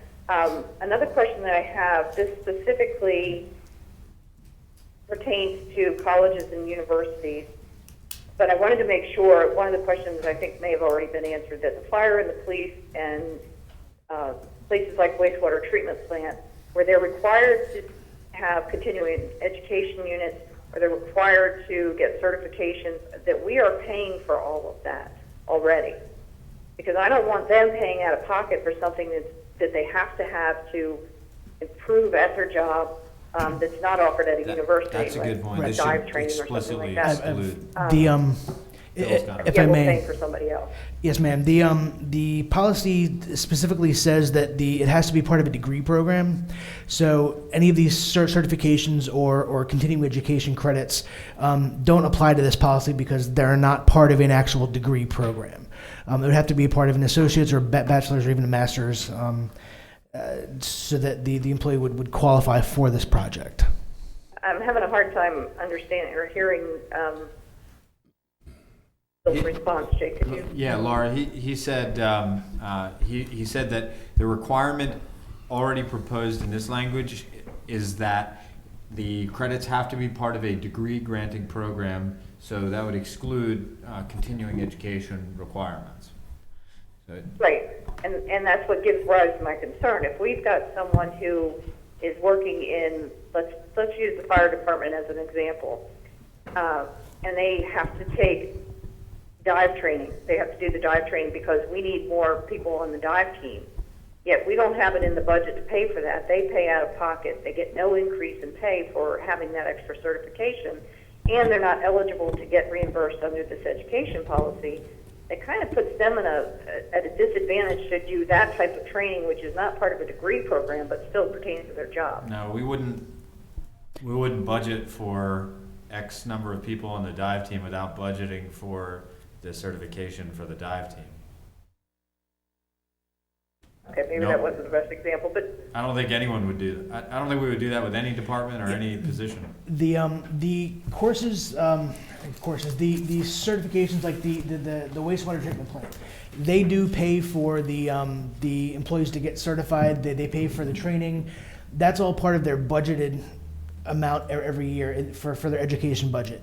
This would be separate. This requires that it be a degree program. So any of the departmental required courses that the employees have to have in order to do their jobs is separate from this. And the city, I can't think of a single case where the city doesn't pay for the employees to get the mandated requirements and certifications needed to, by either the federal government or the state, whatever kind of agency is requiring those. I can't think of a single instance where the city doesn't pay for the employees to get those certifications in order just to do their job. This would only be for people who wish to, I guess, better themselves by getting an actual college degree from one of these universities. yeah, I understand the difference. I just don't want to create an inequity here. For instance, in neighborhood services, for a number of years, we have seen cuts to training budgets in other departments as well, and that's been a real push for me, is to get that money back. But we're not all the way back to where they're able to send everybody to do the training that they desire each year. They have to kind of rotate around as to who can do it. So I just want to make sure that we're fully funding all training as well as that's necessary, as well as this. I love this idea. I just want to make sure we don't create a divide there. Another question that I had about this policy was persons interested in non-job related classes and second degrees aren't covered by this. So if you have an associate's degree and you want to get a bachelor's degree in, let's say, finance, that would not be covered. That's correct. It would have We're not using this as an encouragement to advance within the city. Well, it's designed as a way to increase the employees, I guess you can say, their value or their work in the job that they're currently in. For instance, they could take somebody in finance. They get for the general studies credits, they would most likely not be covered for their sociology or whatever, but they would be covered for anything has to do with finance, math, that kind of thing. Again, that's kind of the discretion of the department head as to what exactly is needed under their job duties. But yeah, things that don't directly relate to their existing jobs are not covered under this policy. Okay. Then under tax status, there's a clause about taxability of it. But what we're talking about, if it's not going to apply to any advancement, then it wouldn't be taxable anyway. The only way it's taxable is if it qualifies you for another job. If it's strictly for you to keep or improve at your current position, it's not taxable. So I'm not sure whether we really need that clause in there or not. That's something you may need to talk to Keith about a little bit more. And then finally, I think that if I recall correctly, the employee handbook is adopted by resolution of the council. So I believe that we will need to do a resolution to adopt these changes, as well as I see the ordinance for the budget amendment, but I don't see a resolution for the changes to the handbook. The memo contents, the body of that is what would go into the resolution. Right. Question? Space. You mentioned courses that are not intimately connected with whatever the major is, and I assume there has to be a major declared. Is that Yes. correct? Well, it has to. Well, no, it doesn't have to be a major declared. There has to be, the courses have to be part of a major at that university or college. That has something to do with the job that they are. Right. Yeah. Now, the line seems, well, the line will be a little gray, no matter where we go with this. But if it's left at the discretion of the department head, say I'm going to Warwick for turf management, which is something that we need a good turf manager here in Salisbury, definitely. Not that we don't have them already. But what about a course like a math course, which is, intimately supportive of turf management? So Right. would that be covered, or is that going to be at the discretion thereof? That would be the discretion of the department head. If the employee can justify it as saying, "This, I need this in order to do this job," then yes, I don't see why it wouldn't be covered. Okay. But again, it's up to the discretion of the department head as to how they want to encumber those funds for their staff. So if they get 1,000 requests, and they can only approve, a few because there's just not enough money for it, it's kind of, I guess it's up to the department head in the And end. is there an appeal process? We hadn't put any kind of an appeal process in, but we can definitely look into that. Not to want to go over the heads of the department heads, but I understand what you're saying. Appeal process for what? If the department head rejects the requested course.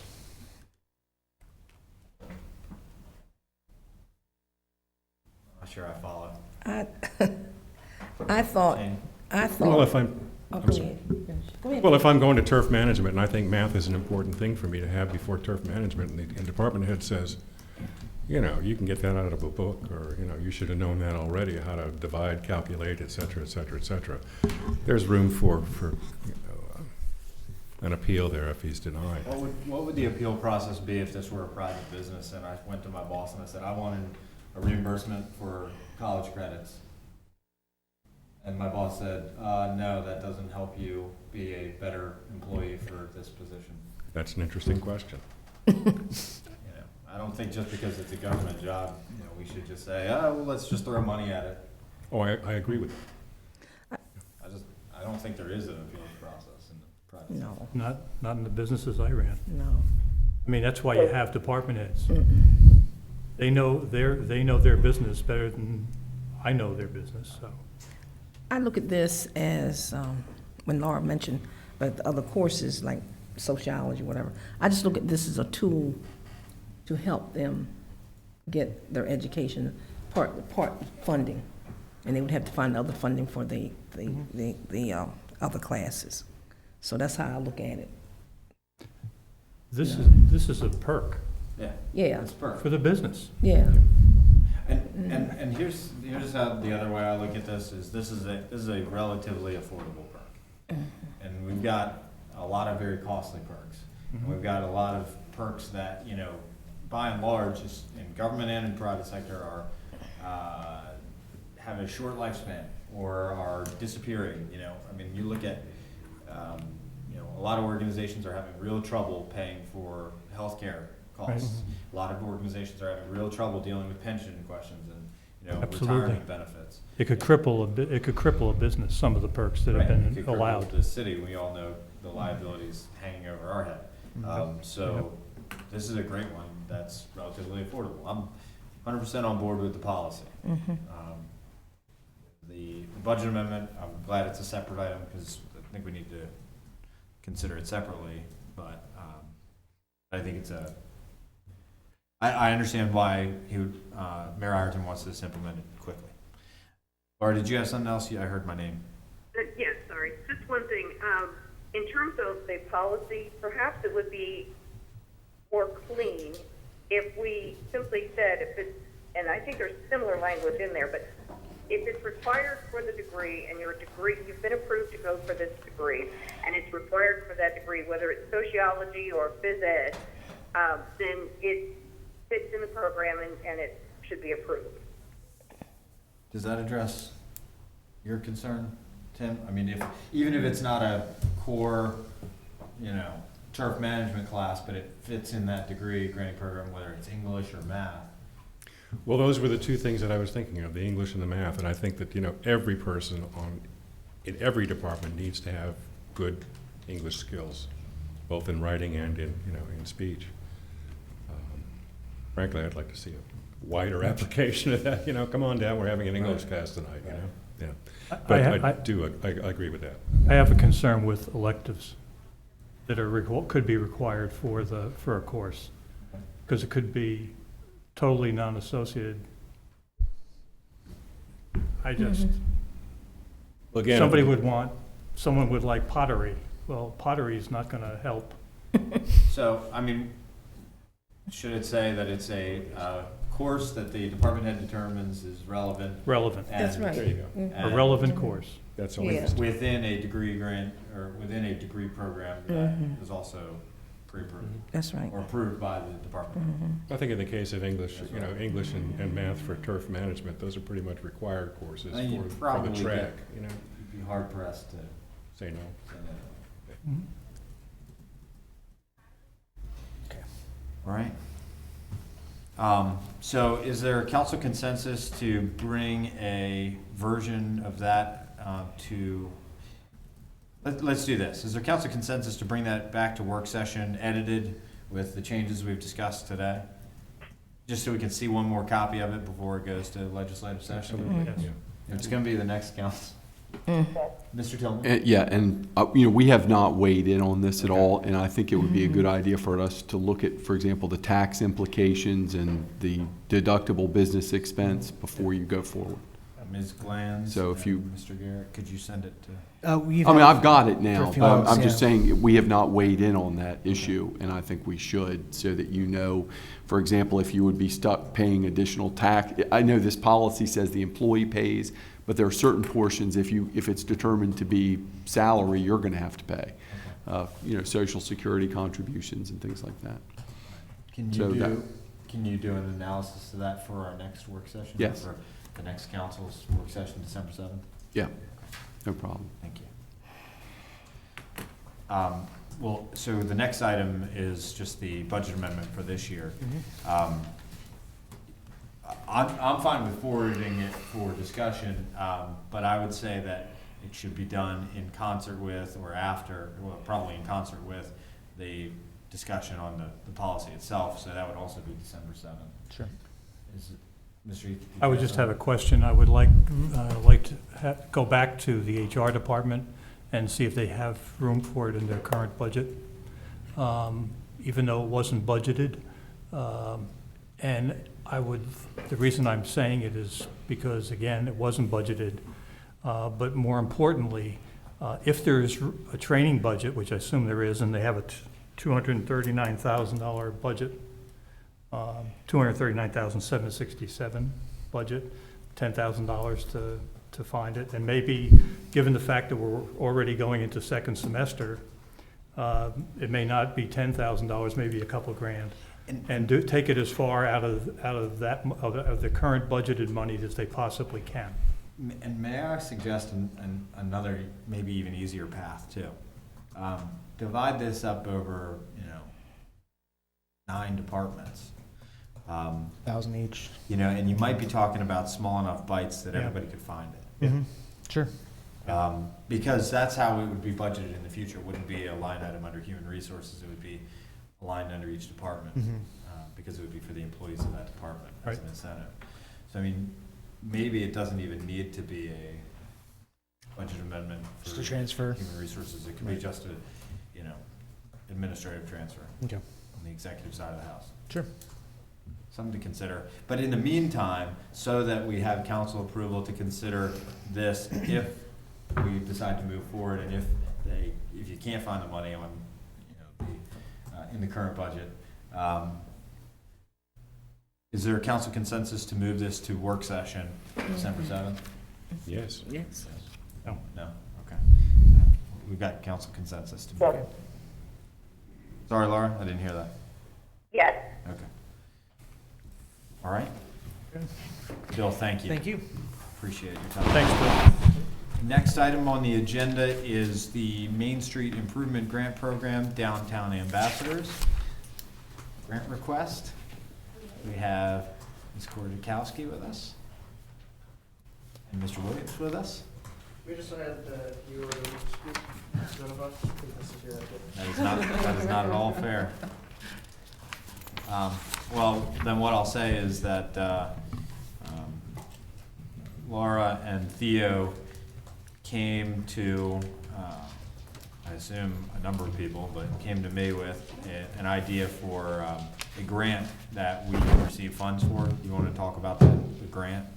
Yeah, it's called MIPS. It's the Main Street Improvement Grant. There was 150 grand earmarked by DHCD for this fiscal year.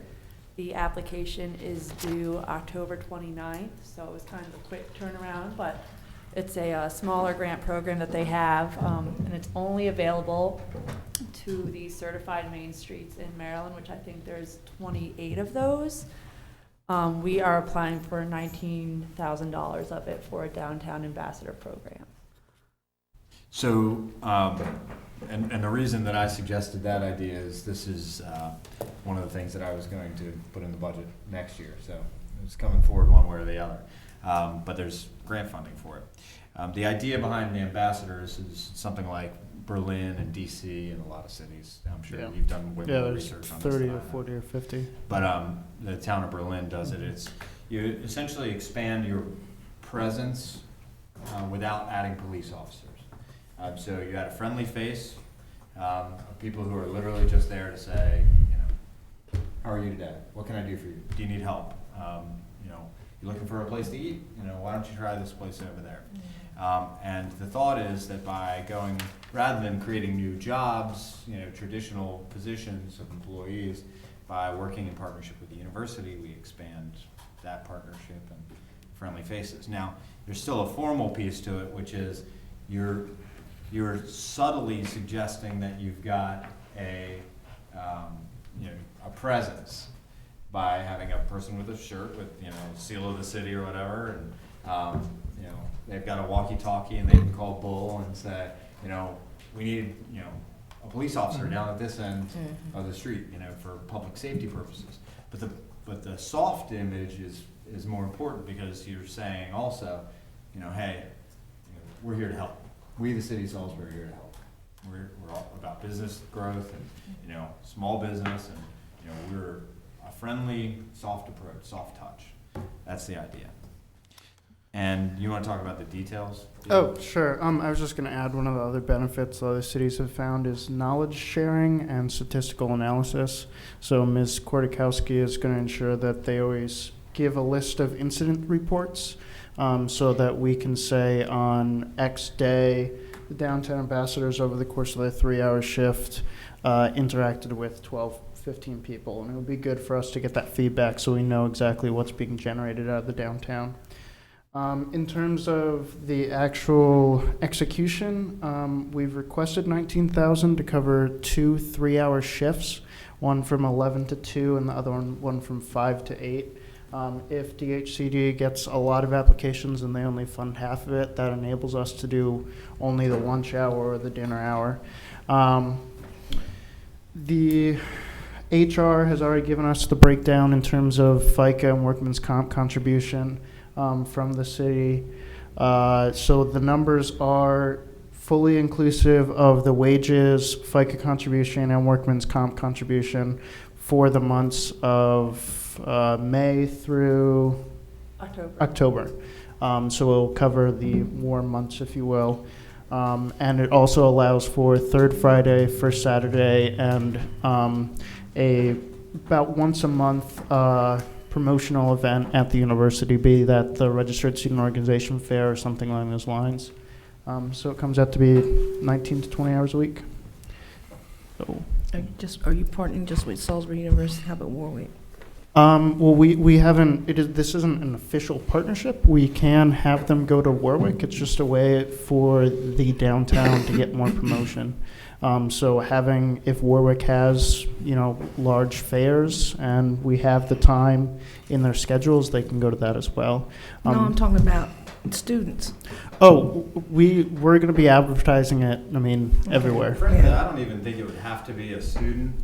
You know, just a young. I guess because I saw a student in here. I think I saw students. A young person. Yeah. And the upside of a student is, that, you know, this would have to be worked into a schedule for someone who was not, didn't have full-time employment. Because I was And thinking schools out there. Most kids at Warwick have full-time employment, or, you know, most students, some. So, I mean, it would have to be someone who was also willing or able to work in the middle of the day. It was more so the idea of just someone young and vibrant, and I think we were just looking at that tie to Salisbury University in downtown, so, I'm gonna tell you this right now, that's discriminatory. okay, well, Because age, you cannot do that. I'm being serious. Yeah. Because you got vibrant old people. I'm not vibrant. yeah, But you have some vibrant, energetic senior citizens that play tennis and golf every day. So I think you need to leave the age out, and because what I was gonna say, be inclusive of all ages. okay, That all ages, and if you can have a Hispanic, if you can, and a black and a Asian, periodically over the years, if we continue to do this, I think we need to have, because you have senior citizens have the bus tours, and they may want to see somebody like them who have lived here a while and can even give you a brief history of downtown or whatever when they come visiting. So that's why I would leave that age out of that, because you might get in trouble. And so two other things just about other places that do this that I see. One is typically business improvement districts do this. So you look in like Yes. DC, and so I would love to see one day, and I think it will take years, for downtown Salisbury to actually have a business improvement district, which means the businesses, I was thinking that the too. businesses have Well, do that. a business improvement district, and they Yeah. pay into it. and That's what I'm they saying, fund too. them. But look, I'm telling you right now, they do not have. How many times have we created a merchants association or a downtown business association? What is that? No, that's different. That's a government entity, Central Oh, City District. okay. That's different. But the businesses have tried to organize themselves and have not been successful ever. It disappears. It falls apart, and they. That's what the Great Salt Community. So I would love to see, however, that this eventually transition out of a city I do activity. too. But we've got a grant opportunity. Yeah. here, which is an opportunity. And with enough statistics, we could determine and show the need of this and eventually start partnering with someone. And it's certainly the sort of thing too, I think that could be adaptable and with time, see, okay, how our tactics could shift. Yep. How our hours could shift. And reflect some of it. Okay. Anything else you guys want Anything from Ms. Mitchell? to? Laura? She might be done. She's there. Fall asleep. No, Did you hear that?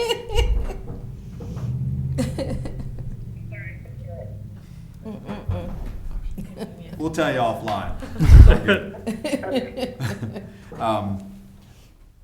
Okay, nothing else? Oh, All right, so we when- can give you the application if you want to see it. Yeah, and when is the grant application due? the 29th of October. This needs to be at the next legislative session, if possible. Is that possible, Julie? Mhm. Yeah?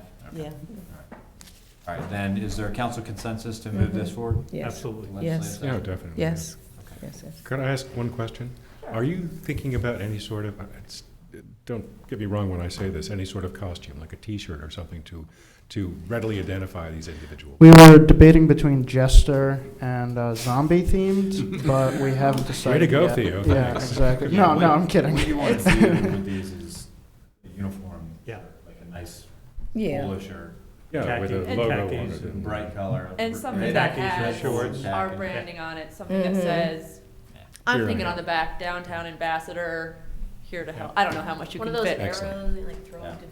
Oh my God. Yeah, you have Yeah. some. But something very Walmart apron identifiable that with says, a I'm smiley here to face. help, and Good. if you have questions. We actually included Thank money in the grant application for polos. I don't want to say it's $400 or $500. We included it into the application, so. Super. No costumes, sadly. I would have been very much in favor of that, though, but. Do we have a city color? I No, think that we no. do. no. Color? Orange and black? Oh, the yellow. Can't go wrong. Yellow, Oh, yeah, yellow and black. Can't go wrong. Then bee themed. Do we have consensus on that? Yeah, we need a new flag. Okay, All right, all right. thank you. Thank you. You're staying, Yep. right? Thanks, Laura. Thanks, Laura. Next item is the tax credit for advanced telecommunication systems. Okay. Theo, you had some edits and new information? Yep. Council had asked at what point would 100% of the renovation be covered? And it's not a specific number, it's a percentage. At our current tax rate, it would be 10.3% of the previous value of the building. So it's a little wordy, but if you look at the attached documents, you'll see that if, for instance, you want to have a $1,500 or $1,600 improvement, the building would have to already be worth at least $16,000 because our tax rate's 937 to the 100.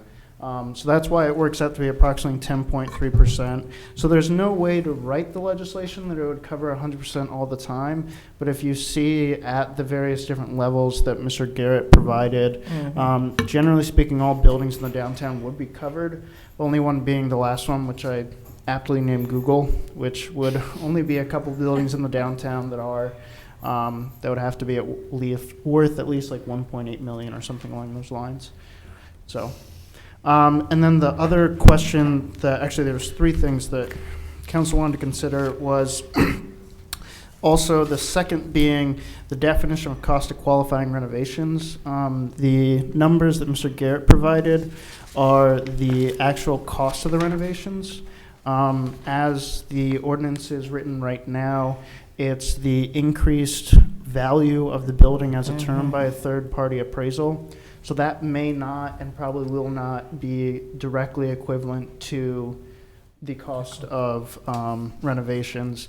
And lastly, on this, I included Baltimore's version, which actually has it based on the reassessment. So council really has three different ways to define cost of qualifying renovations. They can have it as it is right now. They can have it as the actual cost of making those renovations, or they could have it as based on reassessment like Baltimore does. And then the last thing is ownership, which we can discuss after we've discussed the other two. All right, somebody smarter than me analyzed this, and I'll be honest, this is, I really appreciate you breaking out the examples. I get that, and it makes it reinforces what you suggested. So based on the examples, I think I'm in favor of exactly what you proposed. But I got to tell this tax, the assessment of the tax credit and the application over 10 years. I'm not really the best at explaining these things. No, you've done fine. It's just a little complicated. I would suggest that we have Keith come in and maybe walk us through it. Okay. Because I read it the first time and interpreted it one way. And Is he available? Can we get it? And also, this is with the new language. The language that was requested was the original state statute, which said that it was 10% total for each year, as opposed to what originally I presented to you was a 10% tax credit that was subtracted out each year. So by doing it as the state statute has it, it will be 10% each year, which would equal 100%, generally speaking. And I just sent this to Mr. Cordry, so Mr. Cordry, I sent it a couple weeks ago, but I don't know if he's reviewed it, so it might take him a little while.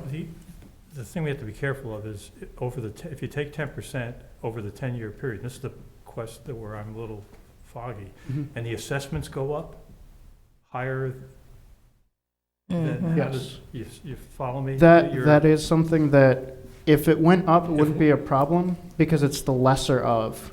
It's the lesser of either the taxes otherwise due or 10%. So if, let's say. Okay, so it's a max. It's maxed out. We can't gotcha. have it higher than done. The only problem would be that if we had another financial crash and all assessments dropped, right, then they wouldn't get 100% regardless of how much they put in. Right, because so you're upside down. Exactly. So luckily the language does say lesser of, but. Yeah. He's coming. Yeah, I would like to think the upside, but you're correct. On the downside, well, you could be upside down, and then the guy has no possibility. Exactly. And like Mr. Garrett said, most likely people will not be putting in fiber because it is so expensive and there isn't much of a need. And the Cat 6E is drastically less expensive.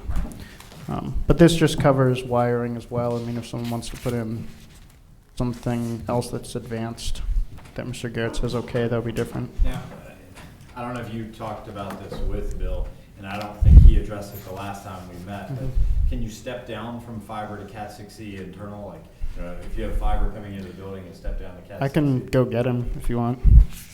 I don't know. I have no idea. Are we forcing essentially everyone to run fiber through their building?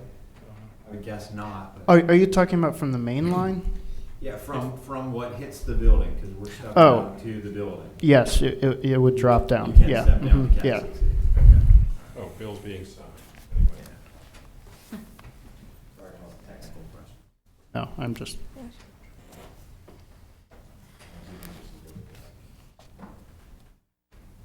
Well, in the meantime, let's address ownership. I talked to Mr. Tillman, and pretty much any type of clause you want can be included for ownership.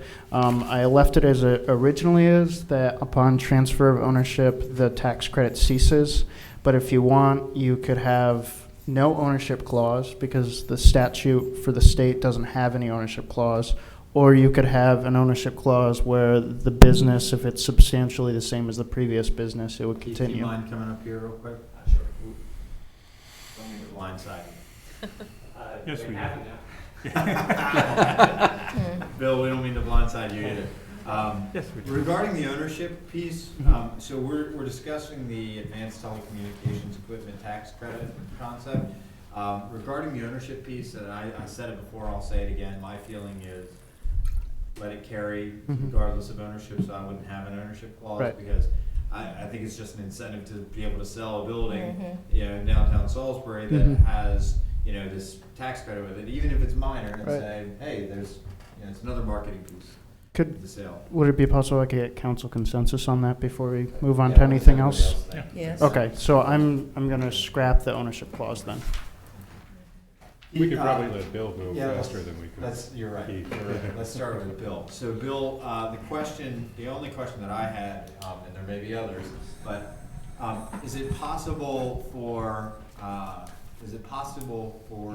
fiber to come up to the building and to step down to Cat 6E in Yes. the building? Okay. That's how it.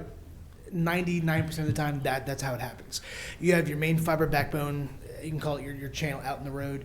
Leads in the building. There's going to be a panel in there where each tenant would then have the ability to run that to wherever their office is, or their however you want to do it. And then from there, whatever they do with the fiber, they go to Maryland Broadband, figure out who they want to use as their ISP, and go from there. Okay. Thank And you. select users within the building could also use Fiber. fiber, thank you. Yes. Direct fiber. Yeah, thank you. the box, it's essentially, it's a black plastic, very, very dark tinted box. There are fiber outlets in there. All they do is convert to convert to Cat 6 if they want to, or they can just run direct fiber right out of there up to where they want to go. Yes. Thank you. Okay. We done with Bill? I Yeah. think so. Anything else for Bill? Thank He's you. been Thanks, Thank you, grilled. Mr. Garrett. Keith, now there are probably a lot of questions. I just find it a little bit complicated, and maybe that's just because I don't understand how this would work normally. But there were questions about the assessment, and there were questions about the application of the credit over 10 years versus 1 year. And I think that's been addressed, because I think you've got a solid model here. Yes, Are but there any specific questions for Mr. Cordry that anyone else has right now? Just the initial one about, I think Theo gave a pretty good explanation. My question was, as you go through, on the upside, there's not an issue. But what happens when, essentially what you're saying is there's no credit, or it disappears if we had a downturn, and then you were upside down based on your assessment of the fifth year. We had a crash or something, and God forbid. We could look at that a little bit. Yeah, interpret, because essentially what are the options then? You really, based on the way this is, you don't have an option, right? Until the value of the assessment comes back up above where it was prior to the crash. yes, it's the lesser of lesser of. 10% or taxes otherwise due. So if taxes otherwise due falls under that 10%, You still wouldn't pay any taxes, you'd just be paying less taxes. Or you'd be receiving less of a credit. But you'd be paying less taxes because your assessed value is lower. Yes, like let's say, for instance, the building is worth 150,000, and or let's just do 100,000 to make it simple. And you pay $937 per year, correct? And you had a $10,000 investment into the property. Your tax credit would be $1,000. Now, let's say after a course of time, the building drops to 50,000, you're only paying $500. You don't pay that $500, but you're losing $437 that you wouldn't normally have. Right. I don't know if that makes sense, Right. but. No, that makes sense to me. Laura, Laura, you have a question? Yes, I know that this will apply to a limited number of buildings. We have a finite area that's covered and where the fiber will go. Do we have any sense of if everyone took the maximum amount of credit over that 10 years, what kind of impact on a percentage basis that will have on our tax revenue? I mean, I can find out how much the downtown's property taxes are worth, but I don't off the top of my head. Unless, Mr. Cordry, do you know? We can quantify it. Mm-hmm. I hear what you're saying, Laura, and I agree with you, but I can't see 100% of the buildings needing fiber all the way through, so the investment, maybe I'm wrong, but it's worth the exercise, I guess.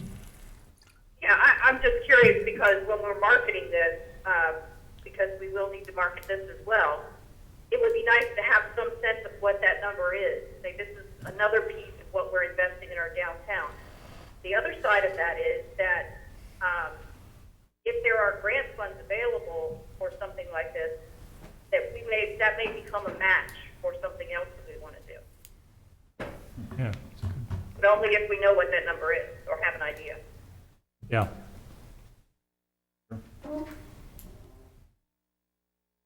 Ms. Mitchell, would you be requesting that before it goes to legislative session, or would you like that as part of the marketing afterwards? I don't need it beforehand. I just think that it's a good idea that we try to put some number to it. Sure, we'll do that. The most difficult part is to define downtown. Well, there's a defined district in the legislation, and that's the historic district. Okay. So if we just use that, and then I think, you could use that, but the areas where the fiber is actually being run is just Main and the northern part of Division. So, I mean, really you'd use the buildings facing that, and you would eliminate everything that already has fiber, which is all the government buildings. So you're. But it's Cat 6E and higher, so it doesn't necessarily have to be fiber. So, in other words, they wouldn't have to connect to the fiber backbone. No, it's just this is the incentive All right, of. yeah. So you want to use the whole Right. downtown area? I'm not. We'd have to get Mr. Garrett in here to find out what the rest of the town is. I would say it's at least Cat 6E. But Okay. Got it. Thank you. All right. Any other questions? All right. So thank you, Keith. Appreciate it. Thank you very much, Is Mr. there Clerk. council consensus to move this to legislative session? Yes. Yes. And I would just like to confirm the only change. Sorry. The only change council would like to make is removing the ownership qualification. And the information piece to answer Ms. Mitchell's Right. question. Yeah. But within the legislation itself, it's fine as is. Otherwise, That's correct. okay. Now hold on 1 second Mhm. for me. Figure something out.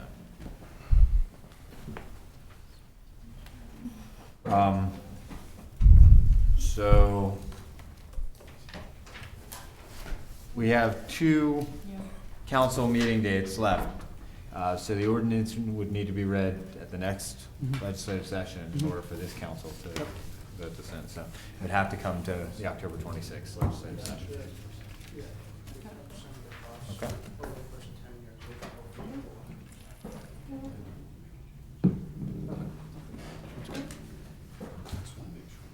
Yeah.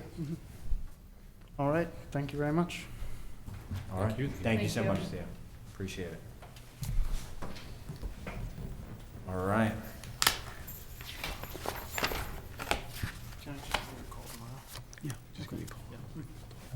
Yes. Sure. We are going to take a brief 2-minute pause. We are in recess. TV break.